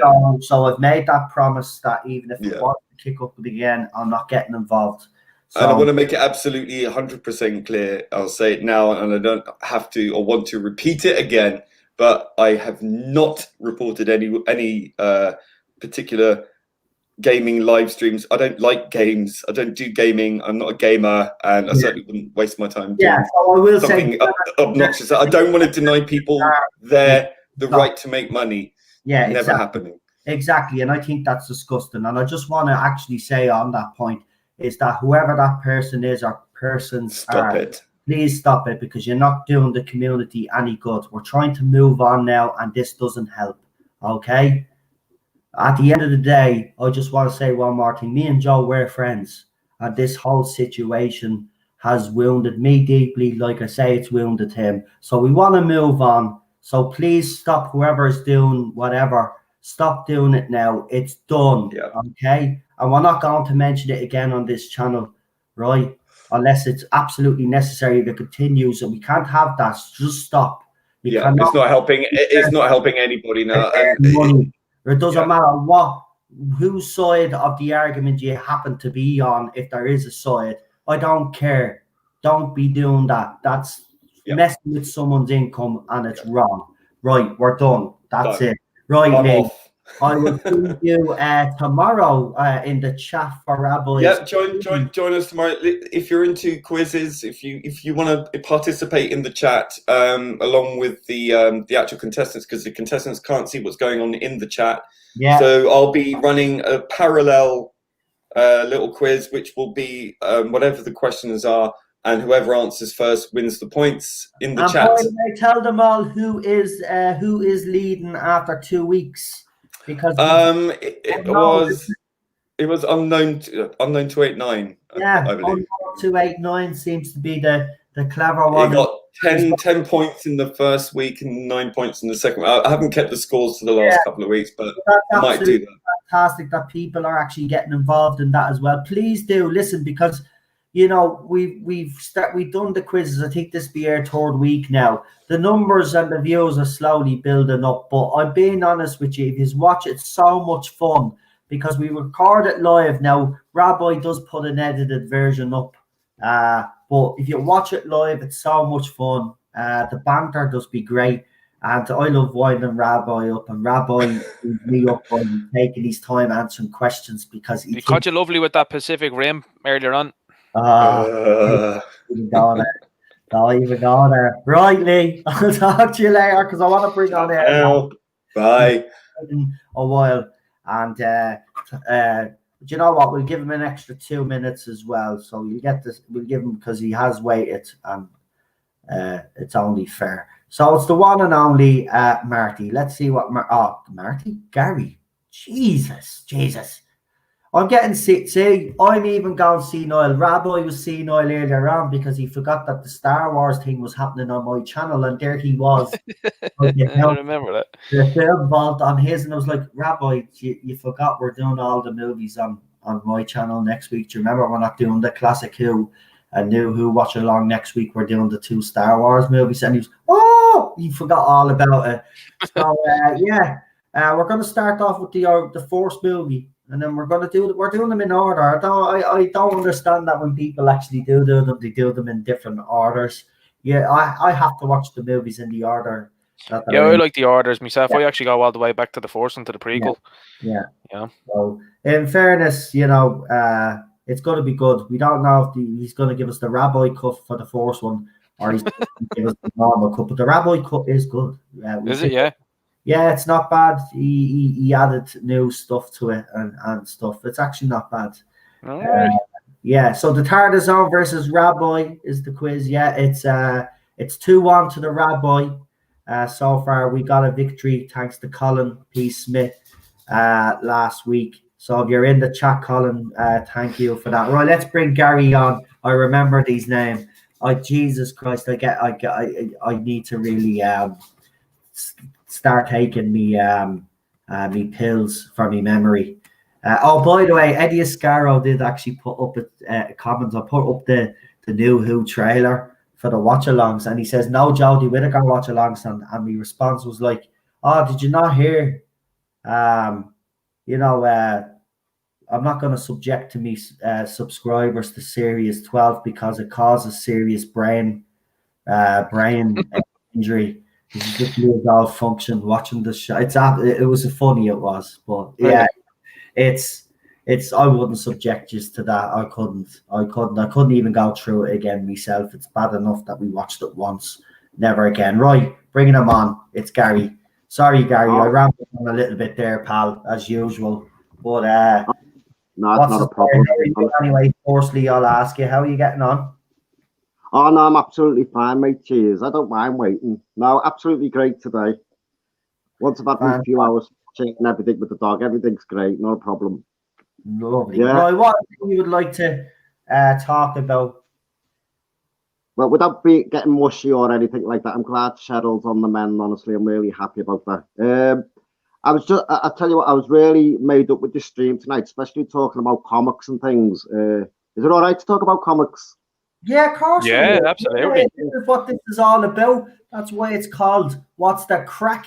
You can talk about art you want. I'm a bit tired now after medications and things. The comics thing. No, it was really, really good. And I used to collect the comic. I don't know whether you'd be aware of a comic in 1980-81. It was called SpiderMan and Hulk Weekly. Yeah. Yeah, well, I used to love that comic, and I collected every issue. But that's why I loved Craven the Hunter and Tarantula. They were my favourite villains, I think, at the time. And Yeah, I seen your comment there talking about them. yeah, well, we went away on holiday one year, but my mother stayed behind because she was expecting my youngest brother. And when we'd come back, she decorated the bedroom and had a and so of course I go looking for me Spider-Man and Hulk Weekly comics. Well, they'd all gone. Yeah, And yeah, yeah. my mum's not the type of woman you'd argue with, because she's half Irish as well. You don't mess with the Irish, so I wouldn't argue back with mother or not like that. But I was so gutted when we all went. But the second thing is William Shatner. No, I'm not on Twitter, so I'm not aware of what's going on as such. But to hear that about William Shatner, I mean, at the end of the day, we should be learning from older people. We're supposed to gain wisdom and listen to older people. They've got so many stories, so much experience, and you're supposed to look up to them for guidance. And to expect an 18-year-old man who's a living legend to be woke or whatever, that's absolutely ridiculous, isn't it? I mean, as if an 89-year-old man who's extremely wealthy and enjoying his life, raising his horses and things, as if he has to change at 89 to blend in with what 2020 things. I think that's really sad. I think it's so disrespectful to him. And it was like what Problem Being said before, healthy debate, brilliant. But if you start getting this, you get on your high horse about other people's opinions and it starts getting ridiculous. People need to just step back, learn to listen, speak when you're supposed to speak, and it'll all be fine. But I'm so upset for William Shatner, to be honest. I mean, goodness me, the legacy, he's still here, but the legacy that he's leaving behind, and it's unbelievable, isn't it, really? Yeah, it's wrong when you have like an individual there that's been the head of basically Star Trek. He was the face of Star Trek, and I mean when they rebooted it then under Abrams, then they went straight back then to Kirk. I think this has been stuff though, like you said, it's been brewing for a couple of years. I mean, there was at the time, there was a big fan outcry because they'd gone to divergent timelines and stuff, and Leonard Nimoy was back as Spock. A lot of people questioned why Shatner wasn't back. I think now in hindsight, it's clear to see why he wasn't back, because there was obviously some sort of either political issues or just personal things that the company just didn't want to deal with. But he's definitely come out of this looking like he's smelling like roses, because he's on the right side of things personally. Whether you agree with everything that he's done in the past, of course, Noel touched on it with the whole funeral situation with Nimoy and stuff. But he's caught between a rock and a hard place. If he doesn't do what he does and give donates to charity, he's then criticised then for that whole thing about just going to a funeral. That's a very valid and fair point, I think. But I think it's I think more people like him coming out and saying like, this is the way I'm being treated. Well, certainly, I mean, the ire is firmly placed now on Star Trek. I mean, there's an awful lot of people now that have finished. I mean, recently they had 10 million people, I think, at the beginning of the CBS Star Trek universe as such. It's now shrunk down to 2. So that means you've lost 8 million people that have just decided, yeah, I'm out of here. Then you heard in the rumours of them, they're going to bring Kirk back. They're going to cast the guy who was the most unlikable character for a lot of people in The Mandalorian, in Jake Cannavale, I think is his name. And then there was obviously the rumours that they were floating out that they were going to make him part of the LGBTQ community, which is another very strange thing to do, given the fact that, Kirk was always shown as a womanizer and stuff. And it's obviously something they're looking to go against now on TV shows now, is guys that are, keenly into women. But yeah, I'm very, very worried. But in saying that, like I said to Noel earlier on, if you go onto the StarTrek.com website, which I was actually going to purchase stuff from there 2 weeks ago, the website has now been updated and it looks radically different. At the time when I clicked onto it, there was full of like pride stuff and stuff like that, and rainbow flags and all, and that's fair enough if you're into that stuff. But like even if you went and clicked on the tab and it said shop by timeline, the original Star Trek was like down below Discovery, I think, and Force Decks. And I mean, like, this is your first generation. I mean, look at Transformers, for example. Transformers will always go back to its first generation and say, this is what made us, thank you to everyone that's involved. They brought Peter Cullen back, they brought Frank Welker back, in their respective roles. But Star Trek just seems to have this, I don't know, this kind of problem now recently with the original cast. With, you've seen George Takei is coming out and he's trying to make comments as well too, slandering people, and it's just like, he's taking shots at William Shatner, which is really weird. He's looking for work, obviously, and you can see it. It's very easy to see. But yeah, going on what you said there, I think Star Trek's in a very bad predicament.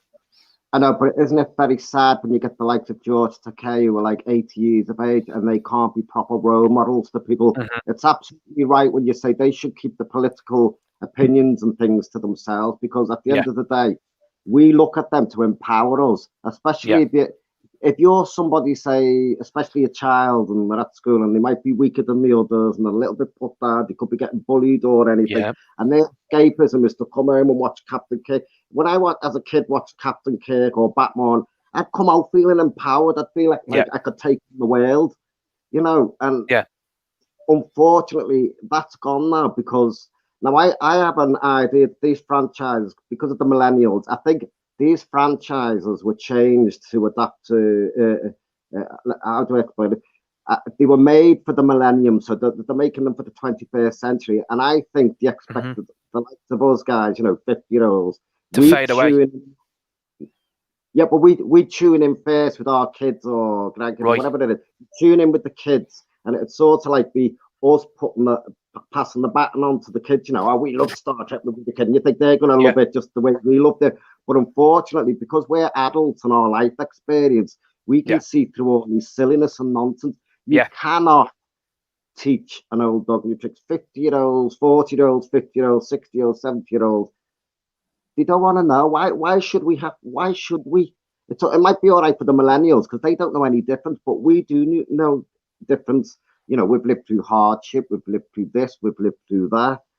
We don't need to be re-educated. And unfortunately, because we're older and wiser and have the experience, we've seen it for what it is. Obviously, the millennials have not, because they're born into it, but we've seen it for what it is. We remember the good time, and obviously we see we can actually see what they're doing. And of course, we've switched up in droves, and if we're not going to watch it, the kids are not going to watch it. The teenagers are not going to watch it, but they're doing other things anyway. But I'm absolutely amazed that it's people our age who are watching all these franchises. It's like a second childhood, isn't it? Yeah.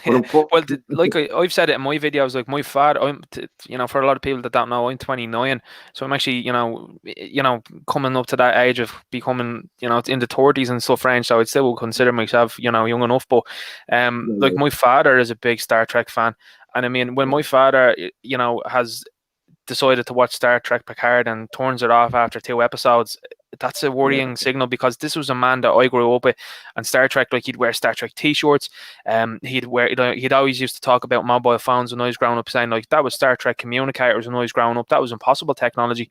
And he says, now you were standing there with a communicator essentially in your hand, sliding doors, like you said, Gary. Yeah, you're spot on. And the amount of other things that have, like, basically Star Trek has, you know, ultimately inspired about our way of life. I mean, look at the iPods, look at the, you know, Bluetooth speakers and stuff like that as well too. You know, you have Alexa now, you have Google Maps and stuff like that. It's very reminiscent of it. And, you know, what you're seeing now is like a generation like the likes of my father that's like, oh, I'll tune in to see what Jean-Luc Picard is up to. And it's like the apology tour, you know, as Nerd Rotic calls it. And it's just like, what has happened? And he turns it off after 2 episodes. Like, that to me is alarm bells being rung. He's another guy that grew up at Star Wars and watched The Last Jedi and had no interest in the Rise of Skywalker. He's like, what is this? You know what I mean? And I mean, if he's seeing it and I'm seeing it, we're all seeing the same thing. Well, I became a science teacher. You know, I was a science teacher for 10 years. I retired 10 years ago because of certain things. I was a science teacher for 10 years. My love of science came from Star Trek and Doctor Who. I used to love all the gadgets and things. I wanted to know how to do it. Even the TARDIS. I was really interested in the science, and that, you know, obviously. Well, so all this, you know, the kids should be fascinated by all the technology, but they've already got it all. So it doesn't inspire with the way it inspired us, because we didn't have them things, obviously. So it was a wonder and a joy. But now they're all too busy waiting for these characters to be gay, transgender, black. They're missing that whole point. You know what I mean? It's about space, it's about adventure, it's about alien. Listen, if you want diversity, we've got our alien planets. All these aliens. You had the Green Lantern. You said you were into comics, man. You know Green Lantern. And I mean, that is, I mean, how more sci-fi does that get, and how more in your, as you said there, how more diverse does that get? You know, I mean, than Green Lantern. I love Green Lantern, and I mean, like, one of my favorite characters is John Stewart. I know nothing. I actually, not that I know nothing. I look nothing like John Stewart. Didn't you know what I mean? But he's still my favorite Lantern because he was a well-written character. You know, and that's ultimately what it's about. You have to pull an audience in. I grew up with Justice League. I grew up with Justice League Unlimited, the animated TV show. John Stewart was my first Green Lantern. You know, the first one I was exposed to, really, in terms of TV. And, you know, that is my guy.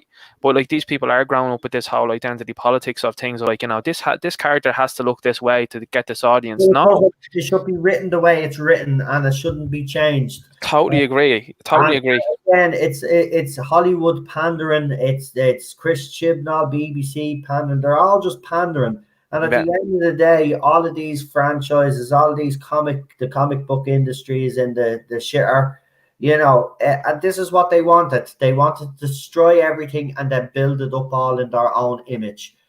Yeah, and it's sad to say. Like, I can't understand why they want these IPs to go away. I mean, what is the end game? What is the ultimate goal? Exactly. What is the end game? Because they're not going to make any money, right? So they're not making money. So what is the end game? I thought the end game of Hollywood, BBC, and all these other was all about making money. You make money by making a great product. It's as simple as that. If you start messing with that product, it's like, for example, right? Just a comparison, right? And I know it's a bit of a stupid one, but it's true. Twinkies, for example, right? When Twinkies first came out, they have a distinctive taste and all of that, and Americans grew up loving Twinkies, right? They decided to change the recipe. Yeah. Right? And it didn't go down well. And Twinkies has never recovered. Even Hostess, the company that actually originally owned them, now they're back, but they're under a new regime. The company, like, you know, went bust, right? So it's the same thing. You can't, if you start messing with the elements that made these shows or these movies what they are, they're not the same thing. So then the fans like us that have grown up with them, and there is that emotional attachment. And I've had people like, say, for example, Ben Cook. You know, we've seen Manique Gill laughing at people when they say they don't understand how people can get emotionally attached or cry at TV or movies. Well, yeah, because you were brought up in a different environment to us. We were brought up in a loving environment. You are brought up in a very sterile environment, and you have these. You don't have the emotional connection. For you, it is identity politics, sexual preferences. To us, it's about character development. You know, the characters that we grew up and loved, and they are being destroyed. And again, if you start changing and messing around with elements of those things, then you're not going to get the fans that were emotionally connected to these franchises to be on board, because you're ruining something that made a positive impact in their life. Remember, all these shows and movies made a positive impact in our lives. Nobody's sitting here talking about how they played a negative part. They all played a part. Like for me, Doctor Who, I wouldn't be here if I wasn't for Doctor Who. I'd probably be dead now, 6 feet under, because I was going through a rough time. Doctor Who got me out of my depression, right? It's the same with Star Wars. Came around a nice time for people. There might have been a lot of people suffering. Money was real tight at the time. You know, gave people a lift. That's what entertainment does. And we got emotionally attached to all these characters. So these people out there that don't understand that, you never will, because unfortunately you weren't brought up in the loving environment that we were. And the people that were making these movies and TV shows also grew up in a loving environment, and they had people around that genuinely loved what they were doing. These people all have agendas. They don't love what they do. They hate themselves. Right? That's what it is. They're insecure, and to project all their nastiness onto us. And this is the result. 2020 and beyond. It's going to be a shit, by the way. I hate people. By the way, I just want to add this. I do see people saying, I can't wait for 2020 to be over. Right. That's fine. If you think 2021 is going to be any better, then you're living on cloud bloody 9. 2021 is going to be worse. How do you think this is getting any better? It gets worse before it gets better. And we haven't even seen the worst of it yet. So, you know, stop with this 2020 nonsense, because 2021 is going to be the same. You're going to be saying the same thing. So why not just, like, drop it? Because it's going to be bad. Next few years is going to be bad. But you know what will happen? We'll get out the other side of it, right? We will become stronger, right? Eventually there will be a vaccine. Eventually we will get back to normal. And, you know, those things, look, at this lockdown has proven me one thing, because Ireland's gone back into a lockdown at midnight tonight. It's lockdown again. right? Schools are staying open and shops and all of that crap, but all non-essential stuff is getting closed down now again. A friend of mine just sent me a message just to let you know, and basically the Minister of Education here in Ireland said not enough people here in schools got the beer book, so we're keeping you as open. What a disingenuous scumbag, in my opinion. I have to be honest, using their kids as petri dishes is not what I envisioned, but that's what they're doing all over the world. It is. Disgrace. It actually is a disgrace. But the one thing about this lockdown's made me realise, all those things that we took for granted, even when McDonald's opened up again, right? That was everybody. No, but it was a simple little thing, and I know it's stupid, but everybody, that's the thing. This has become an emotional thing as well. It's like, everything that we took for granted, we don't have in our lives anymore right now. And it is, we're all trying to adapt. But this is the thing, I do firmly believe we'll come out of this stronger. And we really have to start not making the same mistakes again. It's time that we learned as a race. We've got a beautiful planet. We've got we're wonderful when we put our minds to things, for God's sake. We can achieve amazing things. After this nonsense is done, just everybody sit down, make the world a better place is what I'd say. This is our chance now. Just let's get all this shit laid out bare and get it all sorted so we can all move on with our lives and have a society that we can be proud of, and people that, that take care of our franchises as well, understand basically what they're getting into. This is not just writing. It's an emotional thing. It always has been, and it will always will be. And Marty, I have rambled on. Oh, Marty again. See, there you go again. Gary, I've rambled on, mate. I'm at to hit myself so hard in the head there. I'm at to knocking the brain cell. I was only going to say, just going back for a second to the classic Star Trek and the classic Doctor Who, because it was escapism and they were so fast-paced, the adventures. You didn't have time to think about who the mothers and fathers were, or the brothers and sisters, or whether they were married or not, or whatever, because the adventures were so fast-paced, and the majority of us were teenagers and kids watching it. But today, to me, they're just like they're just soap operas in space, aren't they? They're trying to do that now. They're trying to make the CW version of everything. And I mean, CW, when they're coming for Green Lantern next with Greg Berlanti, and that is very, very scary stuff, because, that should essentially be your Star Trek of the DC universe. And I genuinely fear for what's going to happen with Green Lantern. Yeah. Really would. Right. I mean, look at them. Just sorry now before we go. I mean, you look at all of the Marvel characters, for example, okay, and how they've been radically altered. You have had Bruce Banner, okay. Yeah. Bruce Banner, the Hulk, he's an allegory for self-deletion, if you understand what I'm saying. This is a guy that is through depression, and the Hulk is his way of keeping himself going, if you understand what I'm saying. Yeah. They've recently made the Hulk a guy who was Asian, who was happy to be the Hulk. Like, I mean, what is that? That is not what that character is about. They've recently changed Captain America to be the Falcon. That is not what that character is about. It's about Steve Rogers. They're creatively bankrupt, these people. So what they're doing is they're hijacking these characters, and you're going to see it very soon with the DC universe, because they've done the exact thing now with Batman. They've essentially put Batman into what seems to be like a Punisher and Captain America mix of a costume, and they've actually put Luke Fox, who was black, in the Batman batsuit. I mean, they're creatively bankrupt. They had a good character in Batwing. I like Luke Fox as that character, and now they're just giving him the mantle of Batman. You can't do that. I mean, what are you saying? What you're actually saying is you were telling minorities and other ethnicities that they are not good enough to helm their own titles unless they can get a hand-me-down from somewhere else.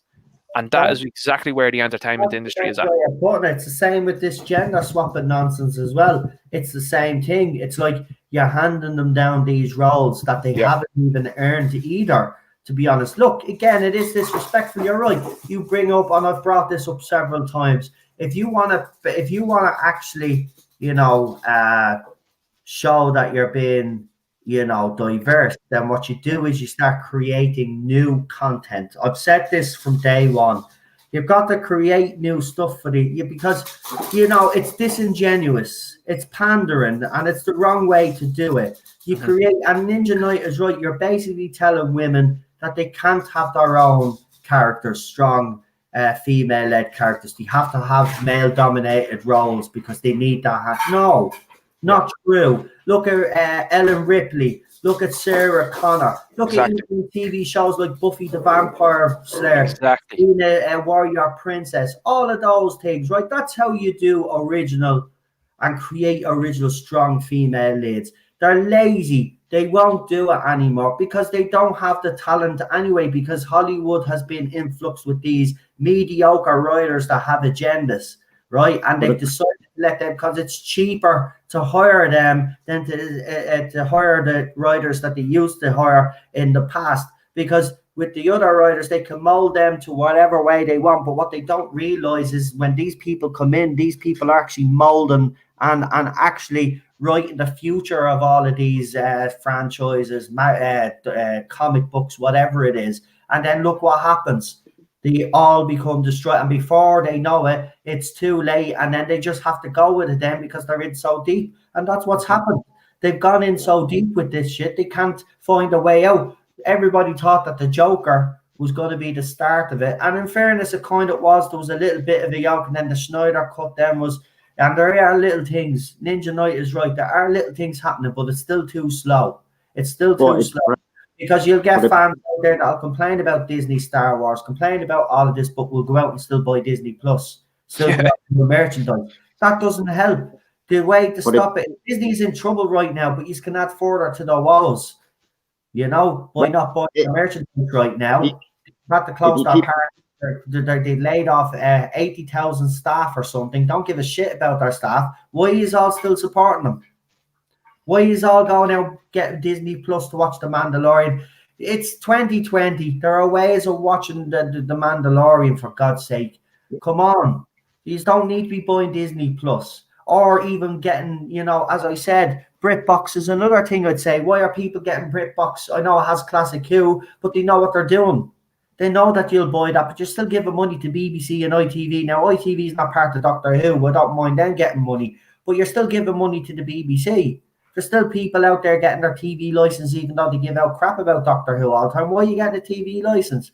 You need to stop. This is the kind of thing. We've got the power. We've always had the power. They're trying to dictate to us, right? As Ninja Knight says, it should be the other way around. We're the fans.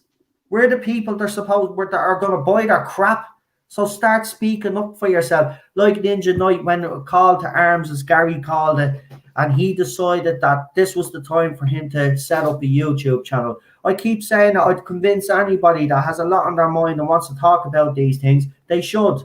You know, it's all well and good coming on panels, but if you've got a lot more to say, I'd advise you to set up a YouTube channel. You know, you're not going. It's not going to be. You know, Gary is right. You know, nowadays there's not much money to be made. If you set up your channel 10 years ago, you'd have it much better. It's not about that now. You know, it's gone way past that now. People just need to, you know, look at Gary's shows every Friday. He does the Friday Night Tights. The audience is growing every week. Every week, his audience keeps getting bigger and bigger. He's even getting more views than the the Will Wheaton CBS All Access crap that they have. He's getting more views than that thing. So I mean, look, people go ahead. Sorry, I was just going to say people like real people. And the last thing, because I don't want to go on. Number one, it seems like the TV industry and the media and everything don't have any common sense. You keep breaking something, it's going to come to a point where you can't fix it anymore. Yeah, spot on. You're spot on, Gary. I mean, how far do they have to go? Listen, as I said, they're in too deep, though. That's the unfortunate thing. How do they get out of this? Well, they get out of this if the fans, the real fans, and I'm going to say it out straight, the real fans stop buying merchandise, stop signing up to all these subscriptions, and subscriptions, I should say, and actually send a message to these companies. End of. We've got all the power. It's about time we started to use it as fans. We really do have the power. So we need to start. We obviously there's been YouTubers like me and a couple of others out there that have kept it going. But if there are more people out there and you are considering setting up a YouTube channel, I'd advise you to do so. This is your chance to make a difference, a real difference. Disney is on the rocks now. Let's throw them massively out. And then, do you know what? They will be forced to come back and actually do something decent. They'll be forced to write something good because they'll need the money. That's the whole point. Same with BBC. We've got to force them. Look at Top Gear, the way that's gone. That's gone woke as crap now. Look at the shows that they're throwing out. They're still throwing out woke crap, right? Because even though 200,000 less people got the TV license, there's still people out there getting the TV license, even though they give out about the BBC. Stop. But you know what? You know what though? A lot of but the BBC. Do you know what I think keeps the BBC going? I think it's a lot of elderly people that live on their own, and it's comfort for them. Yeah. Because if you look at the programs on BBC One throughout the day, they are tailored towards the more mature elderly people. I mean, it's all buy, sell, antique. Yeah. There's nothing that appeals to anybody under the age of 50. I don't think. It's the same here in Ireland as well too, Gary. I mean, like, there's an awful lot of people here that will buy into our RTE news, which is pure fake news, complete fake news, and like, there's people, it's pure propaganda. And like, I mean, I know elderly people. I have elderly people who are in my family, and they buy into everything that RTE says. And it's only my generation, and I suppose the generation before me, like my mum and dad and stuff, that are actually waking up and seeing it for what it is. And it's taken, to be honest with you, and you know what I mean, Noah says he does more politics on the channel, that's fair enough, but it's taken an individual in America that's not a politician to basically shed a light on the whole situation, and then everyone looks and goes, wait, hang on, this stuff is actually international, this stuff is happening everywhere, where there's career politicians that are talking absolute nonsense, they're talking absolute shit, and people are just swallowing it. And I mean, it is going to, personally, I think it is going to go away when the older generation go away, you know, this believing of the mainstream, because the mainstream, their viewing figures are on the rocks, they know it, and it's going to be, you know, I mean, I don't know anybody in my generation that buys a newspaper. I don't, you know what I mean? And the only reason why you would purchase one is probably to use it to start a fire or something like that, you know, in your home, because why else would you buy one? You know, but I think people are starting to wake up to it, and the likes of this whole defund the BBC thing that's trending. I mean, that got big. We've seen Niall's recently covered that horrid individual that was at the BBC and covered up for recently as well too, that they're doing a dramatization, they're monetizing that individual, you know, not even talking to the victims who should be spoken to about their personal experience. They're actually monetizing and giving that creep even more airtime now. And I mean, that just shows you what the BBC is doing. And RTE do the exact same thing here. Yeah, it's unbelievable, isn't it? But I think a lot of people are passive because even now, this is a fantastic time and that for the BBC and all these franchises, because we've got the virus now. So that's another distraction for people. So while people are bogged down because of the virus, I mean, we're on another lockdown now. You know, you practically can't go out the front door, you know what I mean? But while this is going on, all this, this has given a platform for all these minorities, and I'm sick of minorities, to be honest. Like the black, the yellow, well, it's annoying because there's more important things in life, like feeding people, clothing people, getting people off the streets. We're not interested in what you do in the bedroom. No one wants to know. Who cares? Should be private. It should be love, not lust. Yeah. No, totally agree. A lot of these minority gays, it's all lust for a lot of them. And once they get to a certain age, 40, 50, 60, when no one wants to look at them anymore, this is when they all go for younger fellas and think it's all wrong, mate. We should be caring about people appropriately. No, totally agree. I mean, you've seen it recently as well too with the football clubs. Like, I mean, look at Newcastle Football Club. I mean, they've reached charitable goals rather than paying for the matches on the weekend. They were like, okay, we'll just raise money for the homeless charities or some sort of charity, I think, in England. And I was like, do you know what? That's fantastic. But that didn't get the legs of a story that it should have done, because that was fans that came together. You know, wonderful stuff. Like. But I mean, like, if you try to tell me then that America's racist, no, it's not. 12% of the population in America are black, and that's 12%. That's a very small percent. And he had a president in Barack Obama for 8 years. So if you try to tell me that is a whiteist country, that's a lie. I mean, that's flat out a lie. You know, I mean, here's our country as well too here in Ireland. They're trying to start that sort of stuff here now as well. I've done videos on that about Erica Cody and Versatile, and I mean, we've had a guy who was half Indian and is also in the LGBTQ community, and he was leading the country, and no one gave a shit. You know, it was just like, so what? You know what I mean? But that's our country. I mean, nobody cares. Yeah, and I mean, you know, he didn't make anything out of it.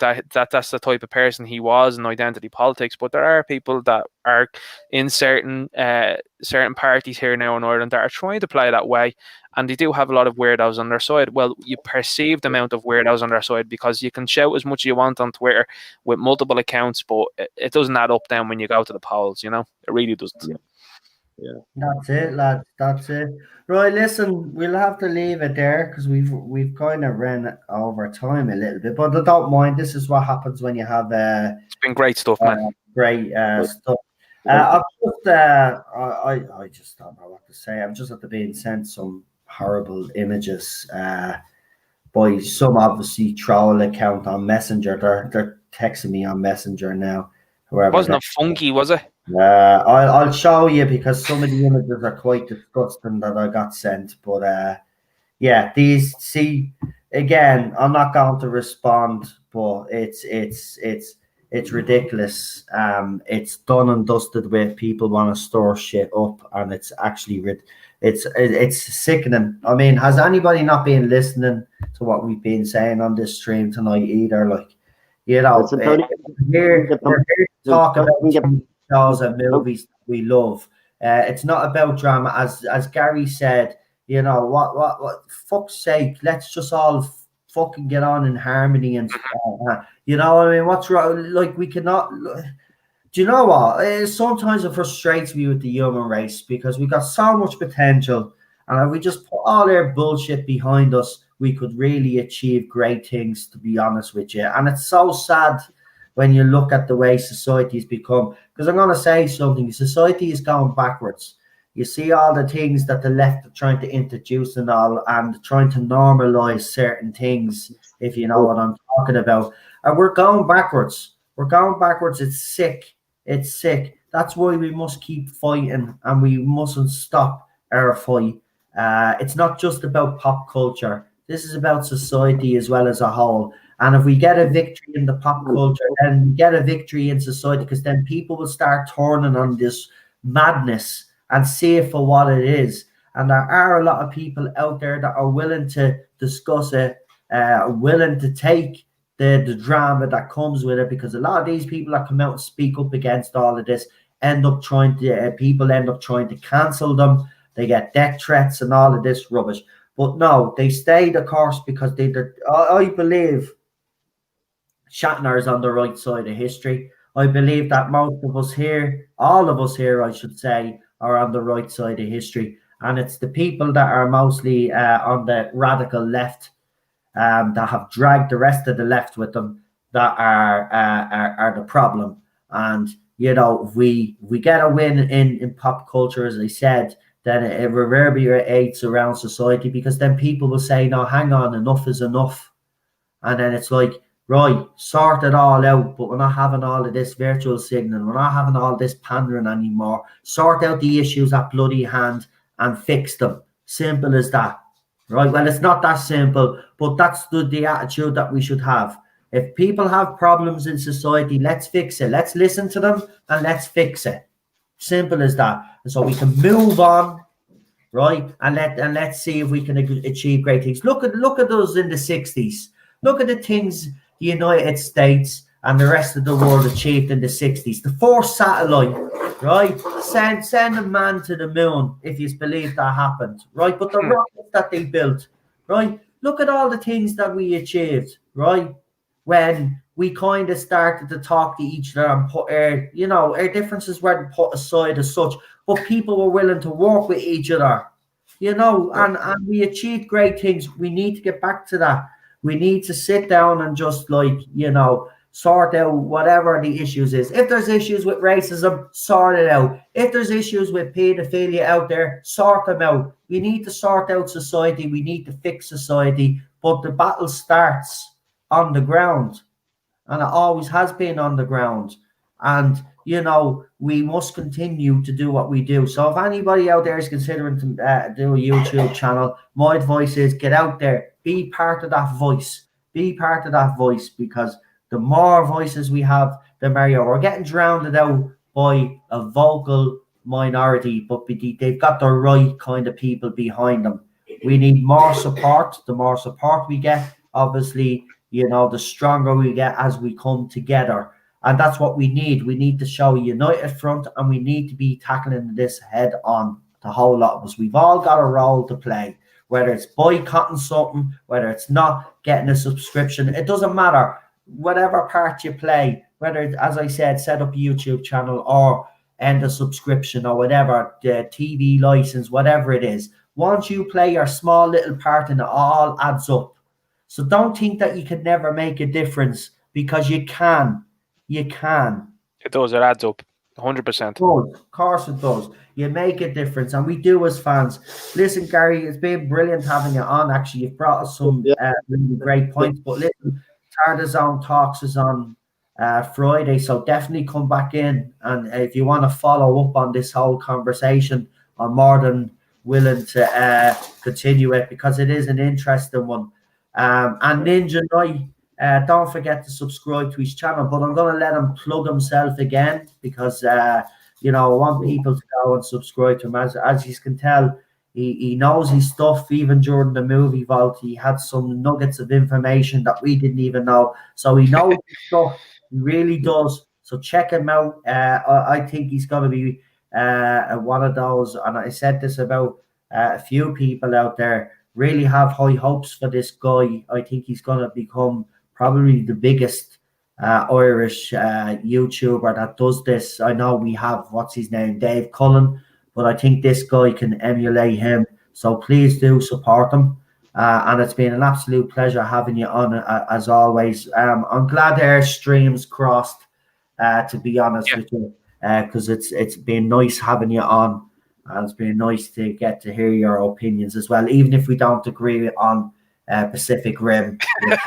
You're still a great guy. You're still a great guy. I think now your taste is a bit out the window with that one, Elton. But, you know, I won't hold that against you. I mean, I love Flash Gordon. I mean, I think most people do. It's stupid, but it's cult classic. It's a cult classic, though. It's still a cult classic. It's one of those, yeah. So listen, check it out. We're going to let him plug. And Gary, if you want to plug something as well, you can go ahead. So we'll start with you first, Gary. Is there anybody you want to plug? Do you want to plug yourself, or? Can I plug Dave Travels Through Time, because his streams are fantastic? It was the first time I'd been on his stream yesterday in the chat, and I thought, gosh, this is what it's all about. It's brilliant. Just Dave Travels Through Time, very good. Yeah, I'm a very good supporter of that guy. He's been through a bit, so yeah, support him. Dave Travels Through Time. We'll try get him on this stream again. You know, if he's around for the Tarzan Talks, he's more than welcome to come on. I've seen him in the chat a couple of times during the week, so go and do support him. He is a good YouTuber, honest YouTuber as well. Can I I like his content. He's a good lad. He doesn't mean anything, you know. He just does what he does, and you know, like us all, he has a bit of a wobble. Look, we all have wobbles, right? It's as simple as that. And you know, he shouldn't be judged, or anybody shouldn't be judged on wobbles. I've had a couple on this channel, and I still have the support of people. So go and check him out. Lee has put his channel in the chat. Gary, anybody else before you leave, pal? Can I just say it was a pleasure talking to Ninja. I've never heard of him before, so it was a pleasure talking to you. I'll check your channel out anyway. Much appreciated, mate. Thanks. Fellow Dub as well, by the way. So we live in the same area. So go and support him. He's seriously, his content is actually amazing, because he does a wide range. His channel. Unfortunately, when I started off, I kind of restricted myself with the name and obviously with the content that we were doing. But we're going to be branching out anyway. I'm going to keep the name because it's a recognizable name now at this stage. But we are going to be branching out. But he branched out from the start. So that's why I have high hopes for this guy, because it's very hard when you've set yourself in the one kind of thing to branch out. You know, with him, he's already branched out at the start, so he covers a variety of topics. So yeah, he's gonna be one to look out for, guys. I'm telling you, mark my words. This time next year, we'll be sitting here, and he'll be a big channel. So I'm good on him, and I wish you the best Ninja Night actually with your YouTube. That's high praise, man. That's really it's very humbling to hear that, big time. Nah, you'll be good, man. They look at, we've got a secret weapon in our armor. It's the fact that people love Irish people. Yeah, They do. true. They actually do. I think that's the only reason why I still have support.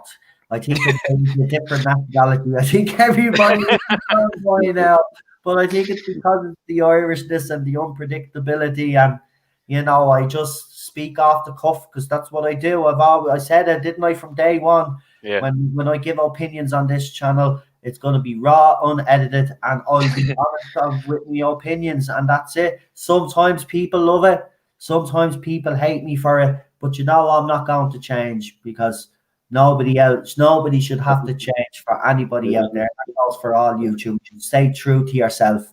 Yeah. And that's the one thing about everything, is that it's that you stay true to yourself. You have to.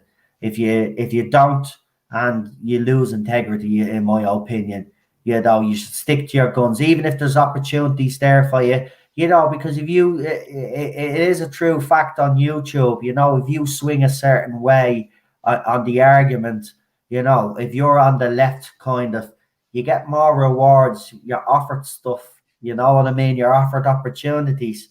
The YouTube channels like mine, Gary's and stuff, we don't get those opportunities because, we go against the grain.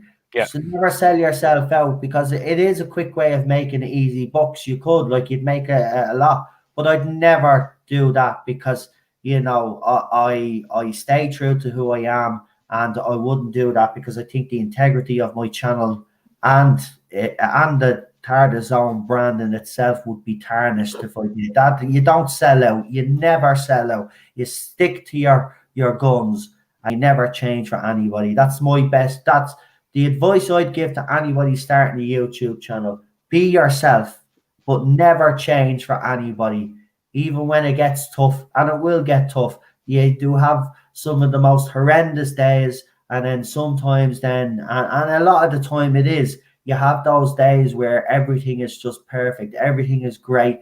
You're having a buzz. You're having a laugh with people in your chat. You're having private conversations afterwards, and you really get a pep in your step. It's not all doom and gloom, but, if you hold a certain opinion nowadays, unfortunately, we've seen it on Twitter happen all the time with the SJWs. They just, listen, they're never happy. Even when the SJWs themselves, some of the actors or actresses step out of line, they even go and try cancel those poor people, and I say poor people, but in some aspects I do laugh and have a little giggle to myself, because I do kind of say to myself, well, that's what you get for pandering. If you stuck true to yourself. And that's what I'm saying. You see a lot of Hollywood actors and actresses not being true to themselves. They're pandering. Listen, Jodie Whittaker, I'm going to be out straight. She's not gender neutral, right? She's not. She's lying. She's pandering. It's as simple as that. She's not. Why is it only coming up now? And how can she be a feminist if she's gender neutral? Doesn't make any sense. Sorry.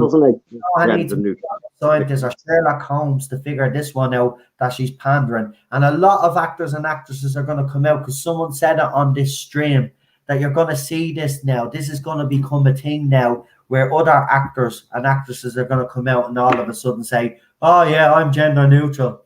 No such thing. Why didn't they bring it up in their past biographies and all of this stuff, or when they're being interviewed about their lives before they take all of these roles, and it never comes up? It's all pandering. Open your eyes. But the SJWs are stupid. They buy Arden. But when one celebrity or a politician steps out of line, they try cancel. That's what they do. And that's the society we live in. So we need more people to fight the good fight. So even if it's coming on this stream or Ninja Night stream or Gary does appears on people's panels. Do it. Get your voice out there. Let people hear your opinion, and let the people, most importantly, that are in charge of these franchises, know what your grievances are. Because remember, you're the guys that's supposed to be entertaining. You buy all their merchandise. You keep those companies going. And in essence, these actors and actresses that get all these big multi-million-pound deals, getting them if it wasn't for you guys buying a cinema ticket and all of that other stuff I mentioned. So how dare they, use their craft as a political tool? It's supposed to be used to entertain the masses. So get back to what you do. Maybe you just start making money. But I have a suspicion that TV and movies will never fully recover from this. And when they do come back, it's going to be different. It's not ever going to be the same again. So I'll let you two guys have the last word on that. Then I'll let Ninja Knight plug himself again and we'll finish up. So lads, what do you think about that? I mean, what do you, just before we do leave, what do you think about when all of this nonsense is over? The film industry is going to be a different climate, isn't it? It's going to be completely different. I think it's going to bother us more than it bother younger people, to be honest. Because younger people can, younger people have got the computers in the rooms and they're socializing with their headphones through computer games and things. So I don't think they'd be going to pictures the way that we'd go to pictures, if that makes sense. I don't know. I mean, it's probably going to bother older people rather than the younger ones. I don't know, really, because I don't really go to. I never really went to pictures much myself. Anyway, I'd rather just wait for it to come out on a DVD and just enjoy it at your own leisure. You know what I mean? But for people who do love going to the cinema, obviously it's affecting them. But it's going to be different. It is going to be different, whether we like it or not. It's going to be different. Yeah, totally agree there, Gary. And I think I'm going to touch on that point, what you were talking about there. I think the future for the younger generation, like you're talking about, is gaming. Just to touch on that point, what you're talking about there, definitely. YouTubing is the way forward. I think, an awful lot of individuals, within my family, particularly younger individuals, are very much so into YouTube. That's what they want to be when they grow up. They want to be a streamer for these video games. But you're starting to see some of the identity politics creeping its way into video games. But with video games, it's been soundly rejected. They've rejected the Avengers game. They've rejected The Last of Us 2. It's been very soundly rejected, and they're talking about putting it into the Star Wars Squadrons game. It's already been put in. A lot of people cancelled pre-orders on that. And, you've seen Sony have come out and made a decision yesterday with PlayStation to support BLM. I mean, that a ridiculous statement in itself. But I think an awful lot of people will be savvy enough to watch that and see it, and they just won't accept it anymore. And I think the future, I think personally, the likes of myself and yourself, I have a very big aspirations to have, a home theatre nearly.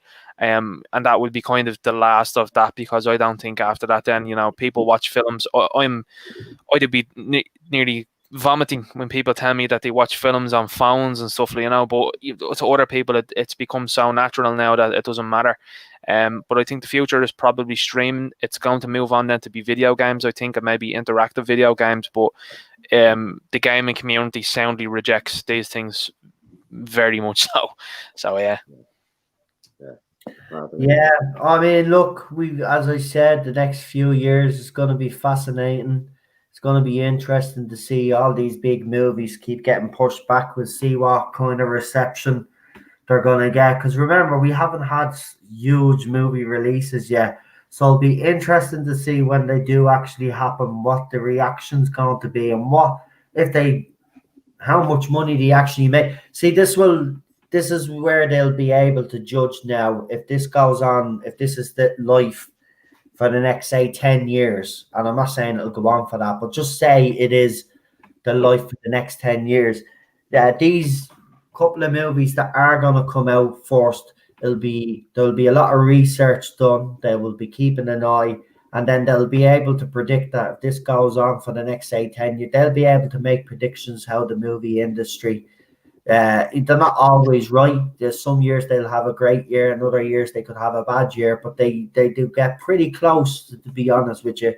But it's going to be fascinating because I don't think the industry is going to be able to bounce back from this fully. It's going to come back slightly different.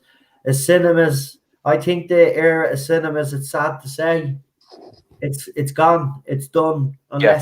Unless, as I said, a miracle comes along and we get a cure. But it's done. It's done as we know it. There's no way that they could sustainably leave cinemas open and keep people safe. That experience, I think, is gonna fizzle out, and that's sad. But remember, we are going back to a time where everything, big movies and all, were shown on proper TV, and we're kind of going back to those days. So it mightn't be as bad.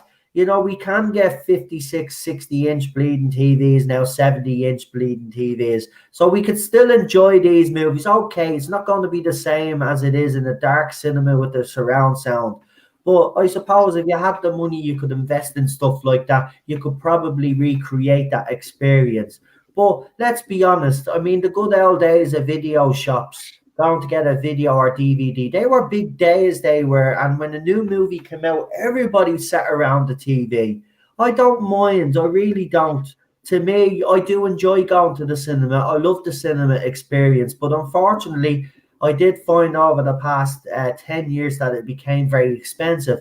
I mean, the ticket alone in Ireland is nearly €11 in some cinemas, and that's even. And then the behaviour of patrons really put me off. People bringing screaming children into cinemas, talking on mobile phones during movies. I'm not into that. No, you know, I really am it. So it's at least if you're in the comfort of your own home, you know, and if you do have that big screen, and I know like the experience be kind of tainted a little bit if you have a smaller TV or whatever.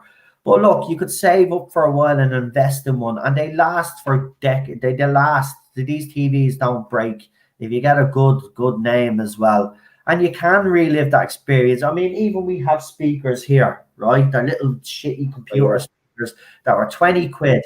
I have them plugged into a flat screen TV, and seriously, when we're watching a movie, it's brilliant. I'll whack it up full blast, and I'm getting explosions hitting me and everything. It's brilliant. Look. You don't need a very expensive setup. You really don't.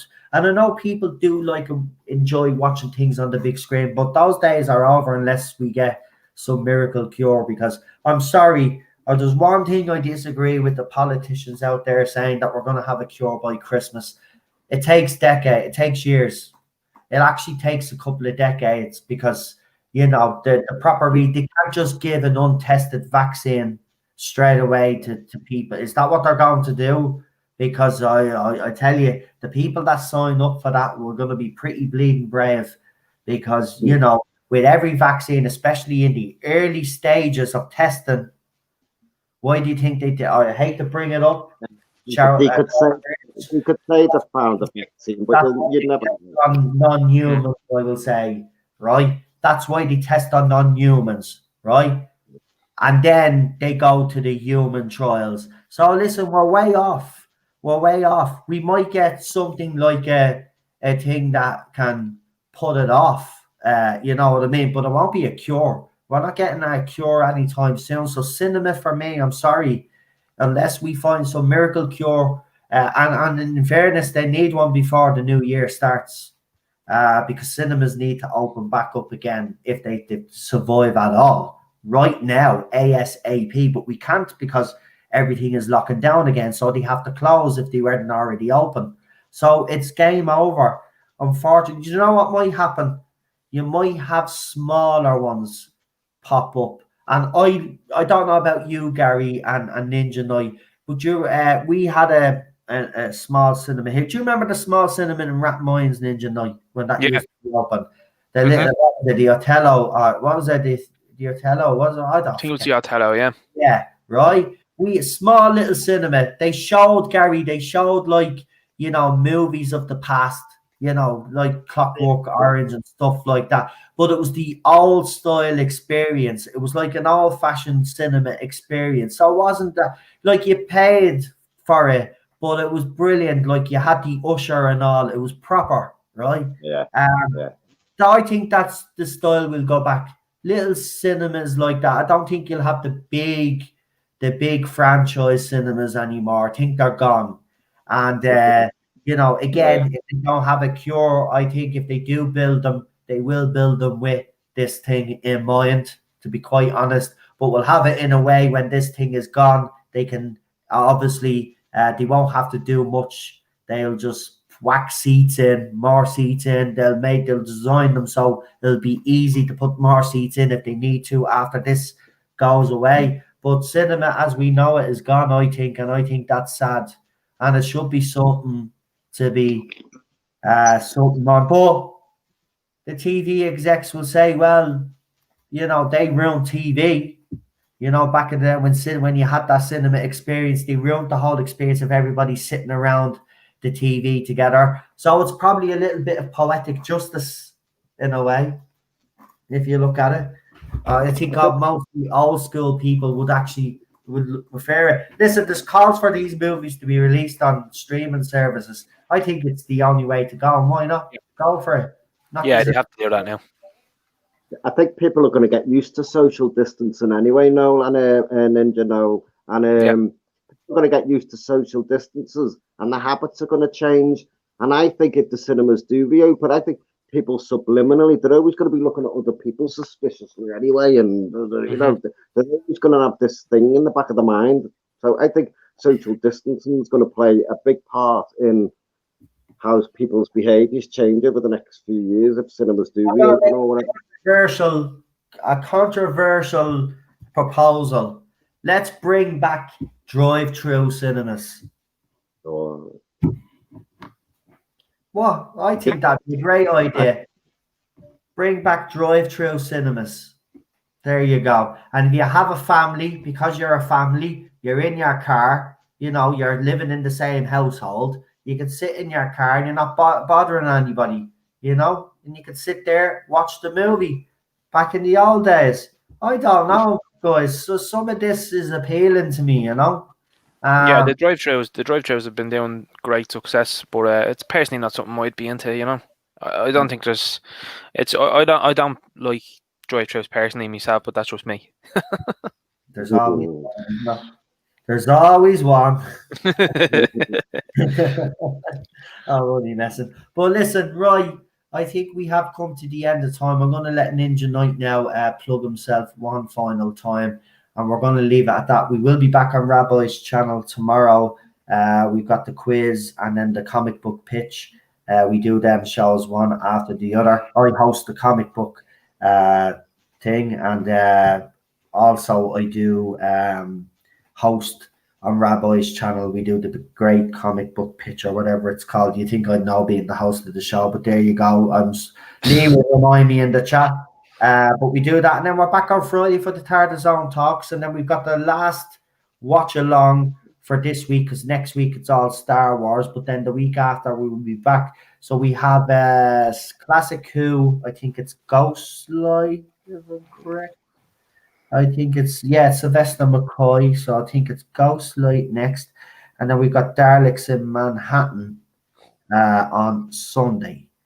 So go and check plenty of content, and in the meantime check out Ninja Knight as well, because he'll have some videos, and Rabbi and Dan from the Spacebook and all those other people that we all stream with. All fantastic YouTubers. Go and check them out. So Ninja Knight, knock yourself out, give you the last word, go for it. Much appreciated, man. Just first off, I just want to go back on what you said there, and just want to say I really appreciate the positive compliments that you put towards me. I mean, being likened and, you know, humbled so much as well too when you likened me to Dave Cullen. That's a big thing, you know, because that's a very big YouTuber now in Ireland, and I really appreciate that. The second thing I just want to say is just thanks to Noel. Noel is the first person that gave me an opportunity to come on and talk live. It's been fantastic stuff, and it's developed now into this kind of, you know, bi-weekly show, and it's brilliant stuff to see. And we talk about a range of topics, which I think is fantastic. The third thing I just wanted to say is I want to thank everybody in the chat and everybody that came on tonight as well too to talk live. It's been absolutely wonderful. There's just so many of you that have been so encouraging and really great backers in this community. Along with Rabbi as well too. I've been on to Rabbi's show and talking to him, which has been absolutely wonderful. Got to talk to Father Christopher Miller as well too, who I'm a big fan of as well too. And ultimately, you know, it is us fans that are going to drive these properties forward, and we can't sit back and let these people content, you know, make content as they would call it. You know, this is what they think content. You know, we want to be seeing good stories, strong stories that are going to be able to, like Gary said, pass these franchises on to, you know, our next of kin, our younger people that would be coming after us. We don't want to see these franchises die, and that's why we're talking about them and critical so much. My channel obviously is called Ninja Knight. I'm delighted with any and all subscribers that come there. I'm delighted with any and all comments that come, whether they be positive or negative. The negative comments I just take in the chin and I just laugh them off personally. That's just my attitude really to things like that, and that's all you can do. I talk about a range of topics. We will be starting to do action figure reviews in the next couple of months, hopefully, when I get a camera set up for that one, and because I'm a big fan of them too. But I talk about a range of topics, and you know, if anybody's ever interested in coming onto the streams as well too, on my streams, hit me up on Twitter. I'm down to talk to anybody. I mean, that's the thing. It's you guys that are adding to that voice. We are adding to that call to arms of taking these franchises back and really setting ourselves out and saying we want these things to continue. Gary, there's another channel for you now to go on to, because you like comic books and talking about comics. I'd love to have Gary on, yeah, absolutely. I'd love to have everybody on, absolutely. And I'm pretty sure will come on, and of course I'm on your channel next week anyway. So This is what happens with What's the Crack. So it's a weekly thing, so once a week. So what happens is we're on my channel this week, we're on his channel, Ninja Knight's channel next week for What's the Crack. Right, so it's kind of like what Gary and Doomcock do for the Inquisition, isn't it?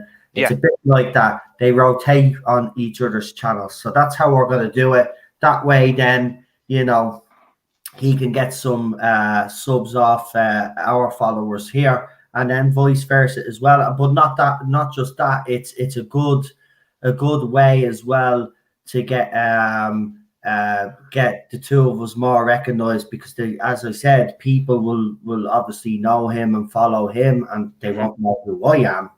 And it's the same here, but you're all getting to know him. I'm glad Rabbi actually had you on his channel as well. As I said, I predict good things for your channel, to be honest. My biggest mistake, well, I don't regret it, because Doctor Who was my thing, and that's what I was upset about. So I don't regret setting up the TARDIS zone and doing the kind of boxing myself in.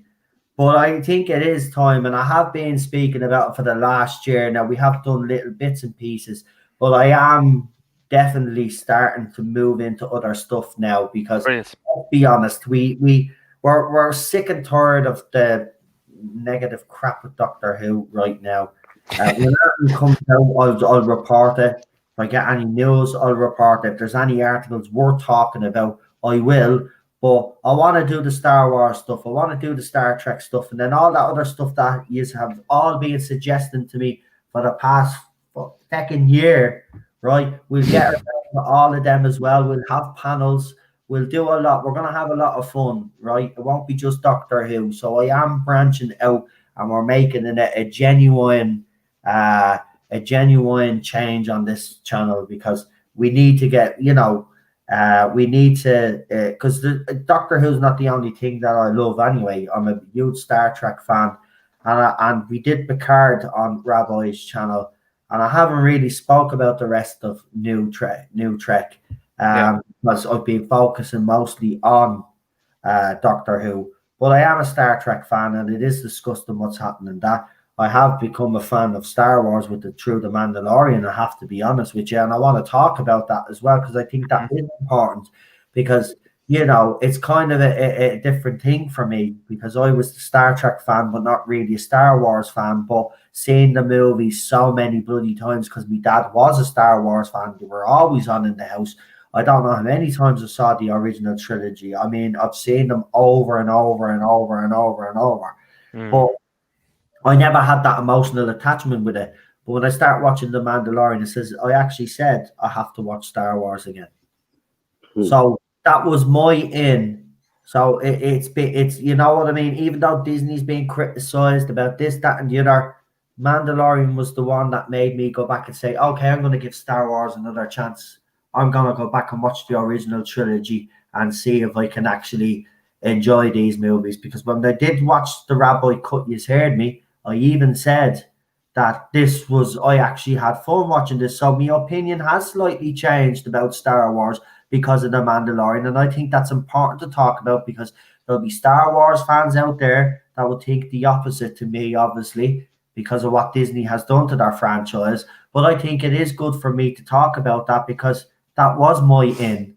So, and I think The Mandalorian deserves a lot of credit for that. So, yeah, I'm going to talk about it. Actually, I might even suggest to Cheryl, if she's in the humor, if she's okay and rested enough, I might ask her if she wants to start watching The Mandalorian again, because it was good. I really did enjoy it. They're only 25-minute episodes. So, I mean, you get through the 4th season in one night, you would. I love it. I'm singing its praises. I can't believe it. Wait until season 2. I'd be waiting. I don't know, but but here's the thing, though, right? Season 1 has to get the credit that it deserves. I review them separately anyway. Season 1 was a good, solid start. Now, for me, the way I look at it is, it was the same when he did The Orville. Season 1 was a little bit all over the place, but by season 2, it matured. You could see they kind of knew what they wanted to do. That's what I expect to see from The Mandalorian now. I expect to see some progression now, and the story to kind of move on a little bit faster now, a little bit faster pace. But I want to see the characters now start to develop. I want to see what's going to happen with the child, again,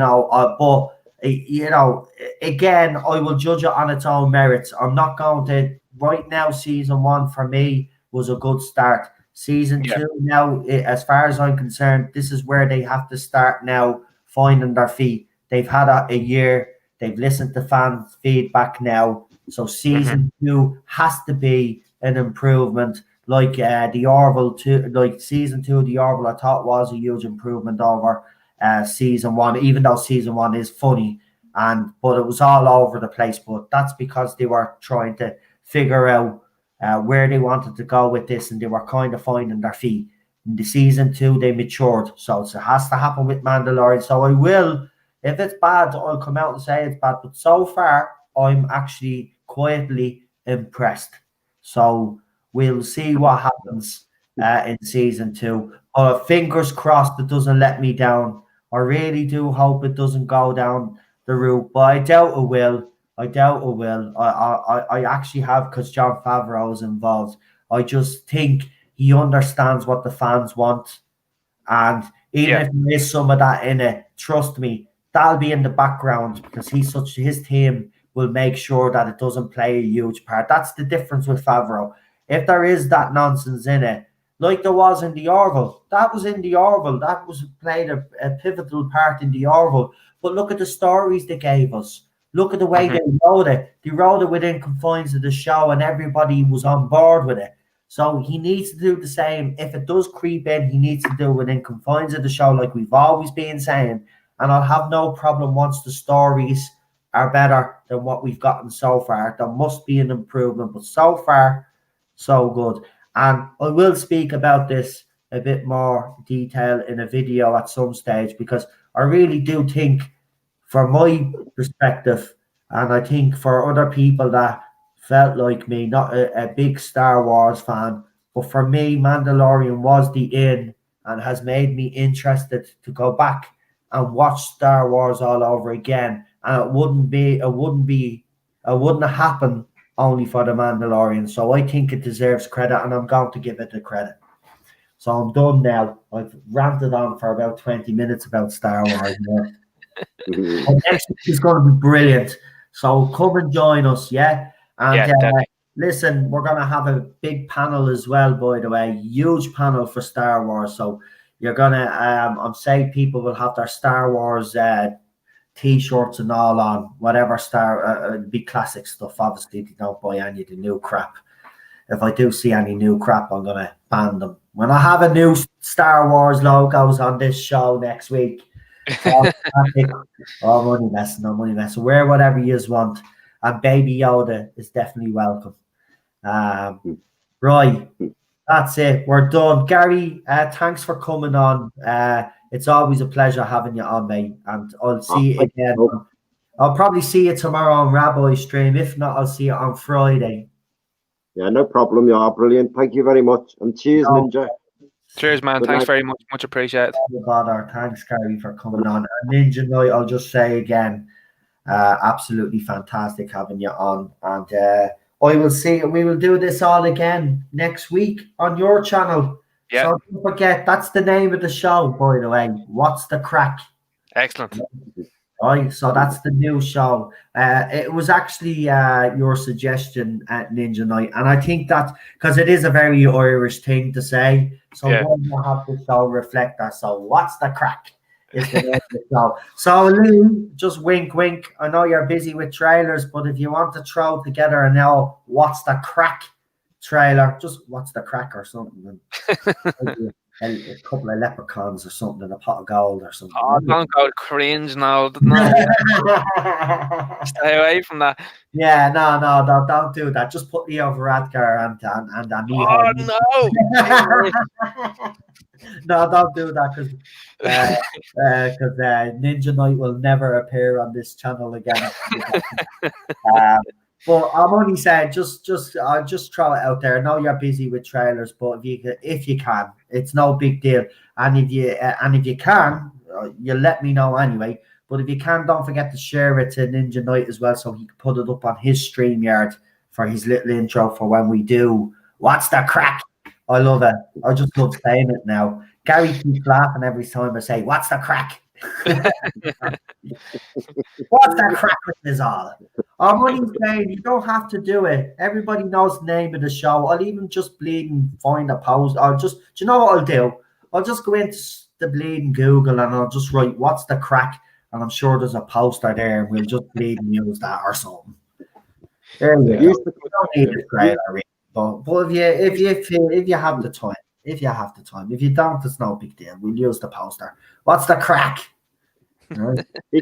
He can use the crack from Amy's wall. He can use that crack that was throughout. Yeah, we could have a little toy to Doctor. Oh, good idea. Good idea. There you go. There's an idea for a trailer for you, Lee. Yeah. And then when the night come up in red, then have a ninja come out or something in the Troy colors, and then me pop out in a leprechaun costume and punch the head off him. That'd be great. It's make something comedic or something funny, because we're funny Irish. What's the crack? Or feck arse drink. There you go. Feck arse drink. There you go. Father's head. Oh, and we do have to finish Father's head, but you know what I'm going to do? We're going to do it all over again, because we do have a plan to bring Father Miller on for that one. So to be me, Lee, Father Miller, and whoever else wants to join us for Father Ted, we'll do Father Ted. I've got the complete box set there, so we could do Father Ted. And there's a great episode in it about the Chinese. It's probably they won't get. I'm surprised that in this current climate, Father Ted isn't cancelled. But that has to probably be the most iconic scenes of all time in Father Ted, when he puts the lampshade on his head and he tries to do an impression of a Chinaman, and there happens to be three Chinese people looking through his window watching him do this. And then some fella, I heard you're a racist now, Father, right? And he goes, I hear you don't like the Chinese. No, it's the Greeks. It's not the Greeks. It's so funny. It's funny, but you wouldn't get away with it now. But we're going to do it, because Father Miller, I don't think, has ever seen it. I think that's why we were doing it, because he wants to watch it. And sure I want to see what his opinion is, because obviously he is a priest. So this is going to be funny. After watching that, you'll need confession after watching that. Oh my God, he's going to be. I'll tell you. I hope he can. I hope he can survive it, but I hope he takes it for what it is, and it's the comedy gold, because it is. Just a laugh. The best scene in that was Mr. Doyle offering the alcoholic priest a drink, And she was, go on, father, go on, father, go on, father. And the next thing, he's a fucking rampaging monster, smashing the house up and everything. Oh, not that was the fella that I was made backed the by BBC. BBC. That was I the fella made that was the backed by the BBC, the rotten bastards. And he jumps out the window. Yeah. Come on, father, one more, just one more. Oh, was brilliant. Oh I tell you, Mrs. Doyle as well. The episode where she's fighting with the owl one for paying the bill, to pay the bill, and they end up in prison. And then, do you remember Father Ted wins money on a bet or something? And Doodle, you know the way Doodle always gives it away, but this time he genuinely is, and he's trying to tell him that his fly is open, and he gives out. He goes, all right, I've got the 200. Yeah, oh, and he starts doing the prayer. No, I was just going to tell you your zip is undone. And that was just, it was epic, because you just see his face. Listen, this show, it's like Faulty Towers. It's up there with Faulty Towers. It really is. And someone said, you being served as well. I'd agree with that, and the young ones. It's like, you know, you get these comedies that are just a one shot in the dark, you know, a one shot in the dark, and that's what Father Ted was. It came around at a perfect time. The shame that we have here in Ireland is that the writers originally went to RTE, and because RTE is so far up their own arse and still kind of listen to the church, even though they shouldn't, they decided not to go after this. The only time that they did was when it became a success, and then for the next couple of seasons, then they were in cooperation with Channel 4. But Channel 4, a British TV station, might I add, was the one that gave Father Ted its start. So fair play. And you know what? The Brits love Irish comedy anyway. So it was always going to work. I just don't know how the RTE didn't believe that we wouldn't like it. Because when we got to see it as Irish people, my first reaction is, when is the next episode? I was hooked. First episode in. Great show. Do you remember Alf Garnett? The what? Do you remember Alf Garnett in Sickness and in Health? I think that was a bit. No, I don't think we watched that in my. You couldn't put that on today anyway. I don't think we had that in Ireland, to be quite honest with you. I don't remember Ninja Night. Did you ever hear of a show? No, I don't recall that one now quite at the moment. Yeah, we had Only Fools and Heart. We had the big ones, Keeping Up Appearances, One Foot in the Grave. You know, what was the other one? As I said, Only Fools and Horses. Faulty Towers. We did have Red Dwarf and Blackadder. Whatever, that one as well. Mr. Bean was very big over here in Ireland, actually. I love Mr. Bean. Mr. Bean is classic British comedy as well. And still to this day, some of those episodes hold up so well. Right, I'm going to go because I've been told to stop talking now. So I've been told off. So that's what happened. So I'm going to go. I'm going to spend some time with my beautiful wife and me psychopathic barky dog. Because one more show I do remember. Some mothers do have them. Frank Spencer. Frank Spencer, yeah, great show as well. And with that, I'm going to say goodbye because I'm getting the evil. I can feel the evil of this. I can feel it. That's how bad it is. So I'm going to leave you with all of Lee's trailers to tell you what's up and coming this week. And then I'm just going to leave with the main channel trailer as well. And it's a little bit of a plug for Lee as well, again, because I do think he deserves it. Check out his YouTube channel. Lee, put your YouTube channel back in the chat again there, please. And if you could throw in all of the guest channels in one last time, I really appreciate it. So on Friday, we have...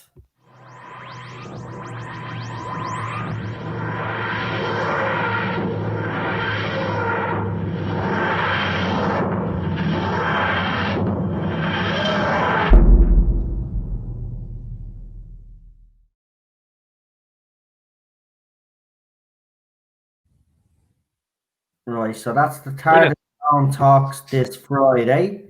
Right, so this is what we have coming up this weekend. So on Saturday we have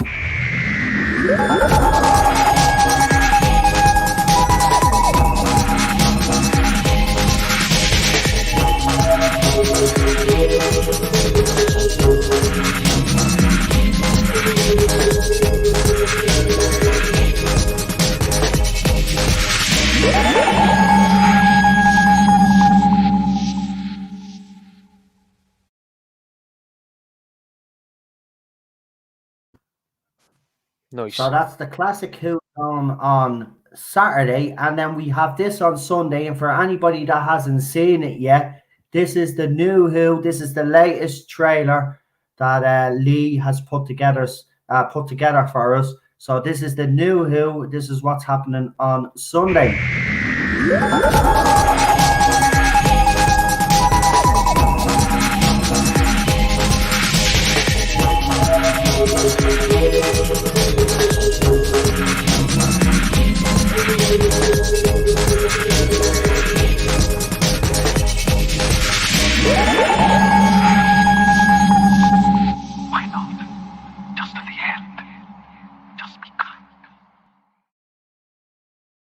Those trailers are brilliant, man. I do have to admit, I do like the little part at the end where Peter Capaldi talks in it. I think it was absolutely a nice, lovely touch, to be honest. He knows I'm a bit of a Capaldi fan as well, but that is one of his best speeches, in my opinion. And to put that in at the end was a nice little touch. But we are finished now, so I'm going to leave you with the last trailer, which is the main trailer, but we're finishing up now. I just want to thank everybody that came on, but I want to especially thank Ninja Knight for coming on our second What's the Crack show.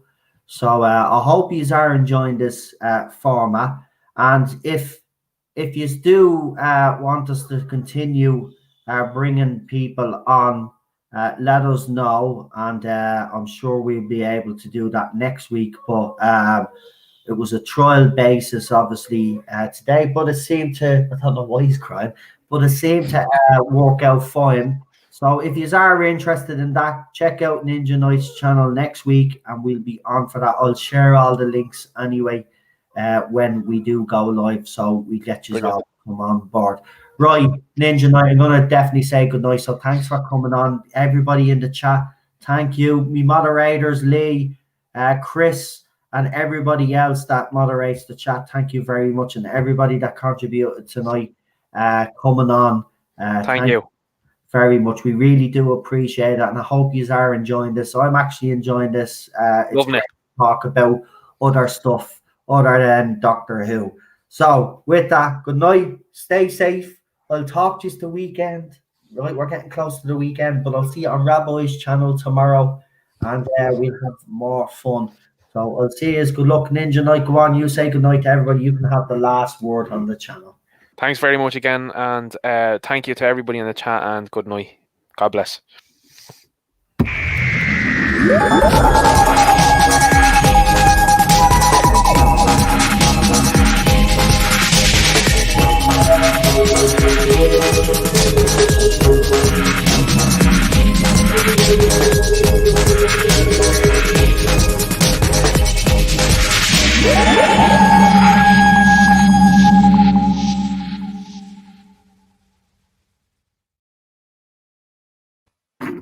Great stuff, man. Drink. Effect cars and drink, yeah.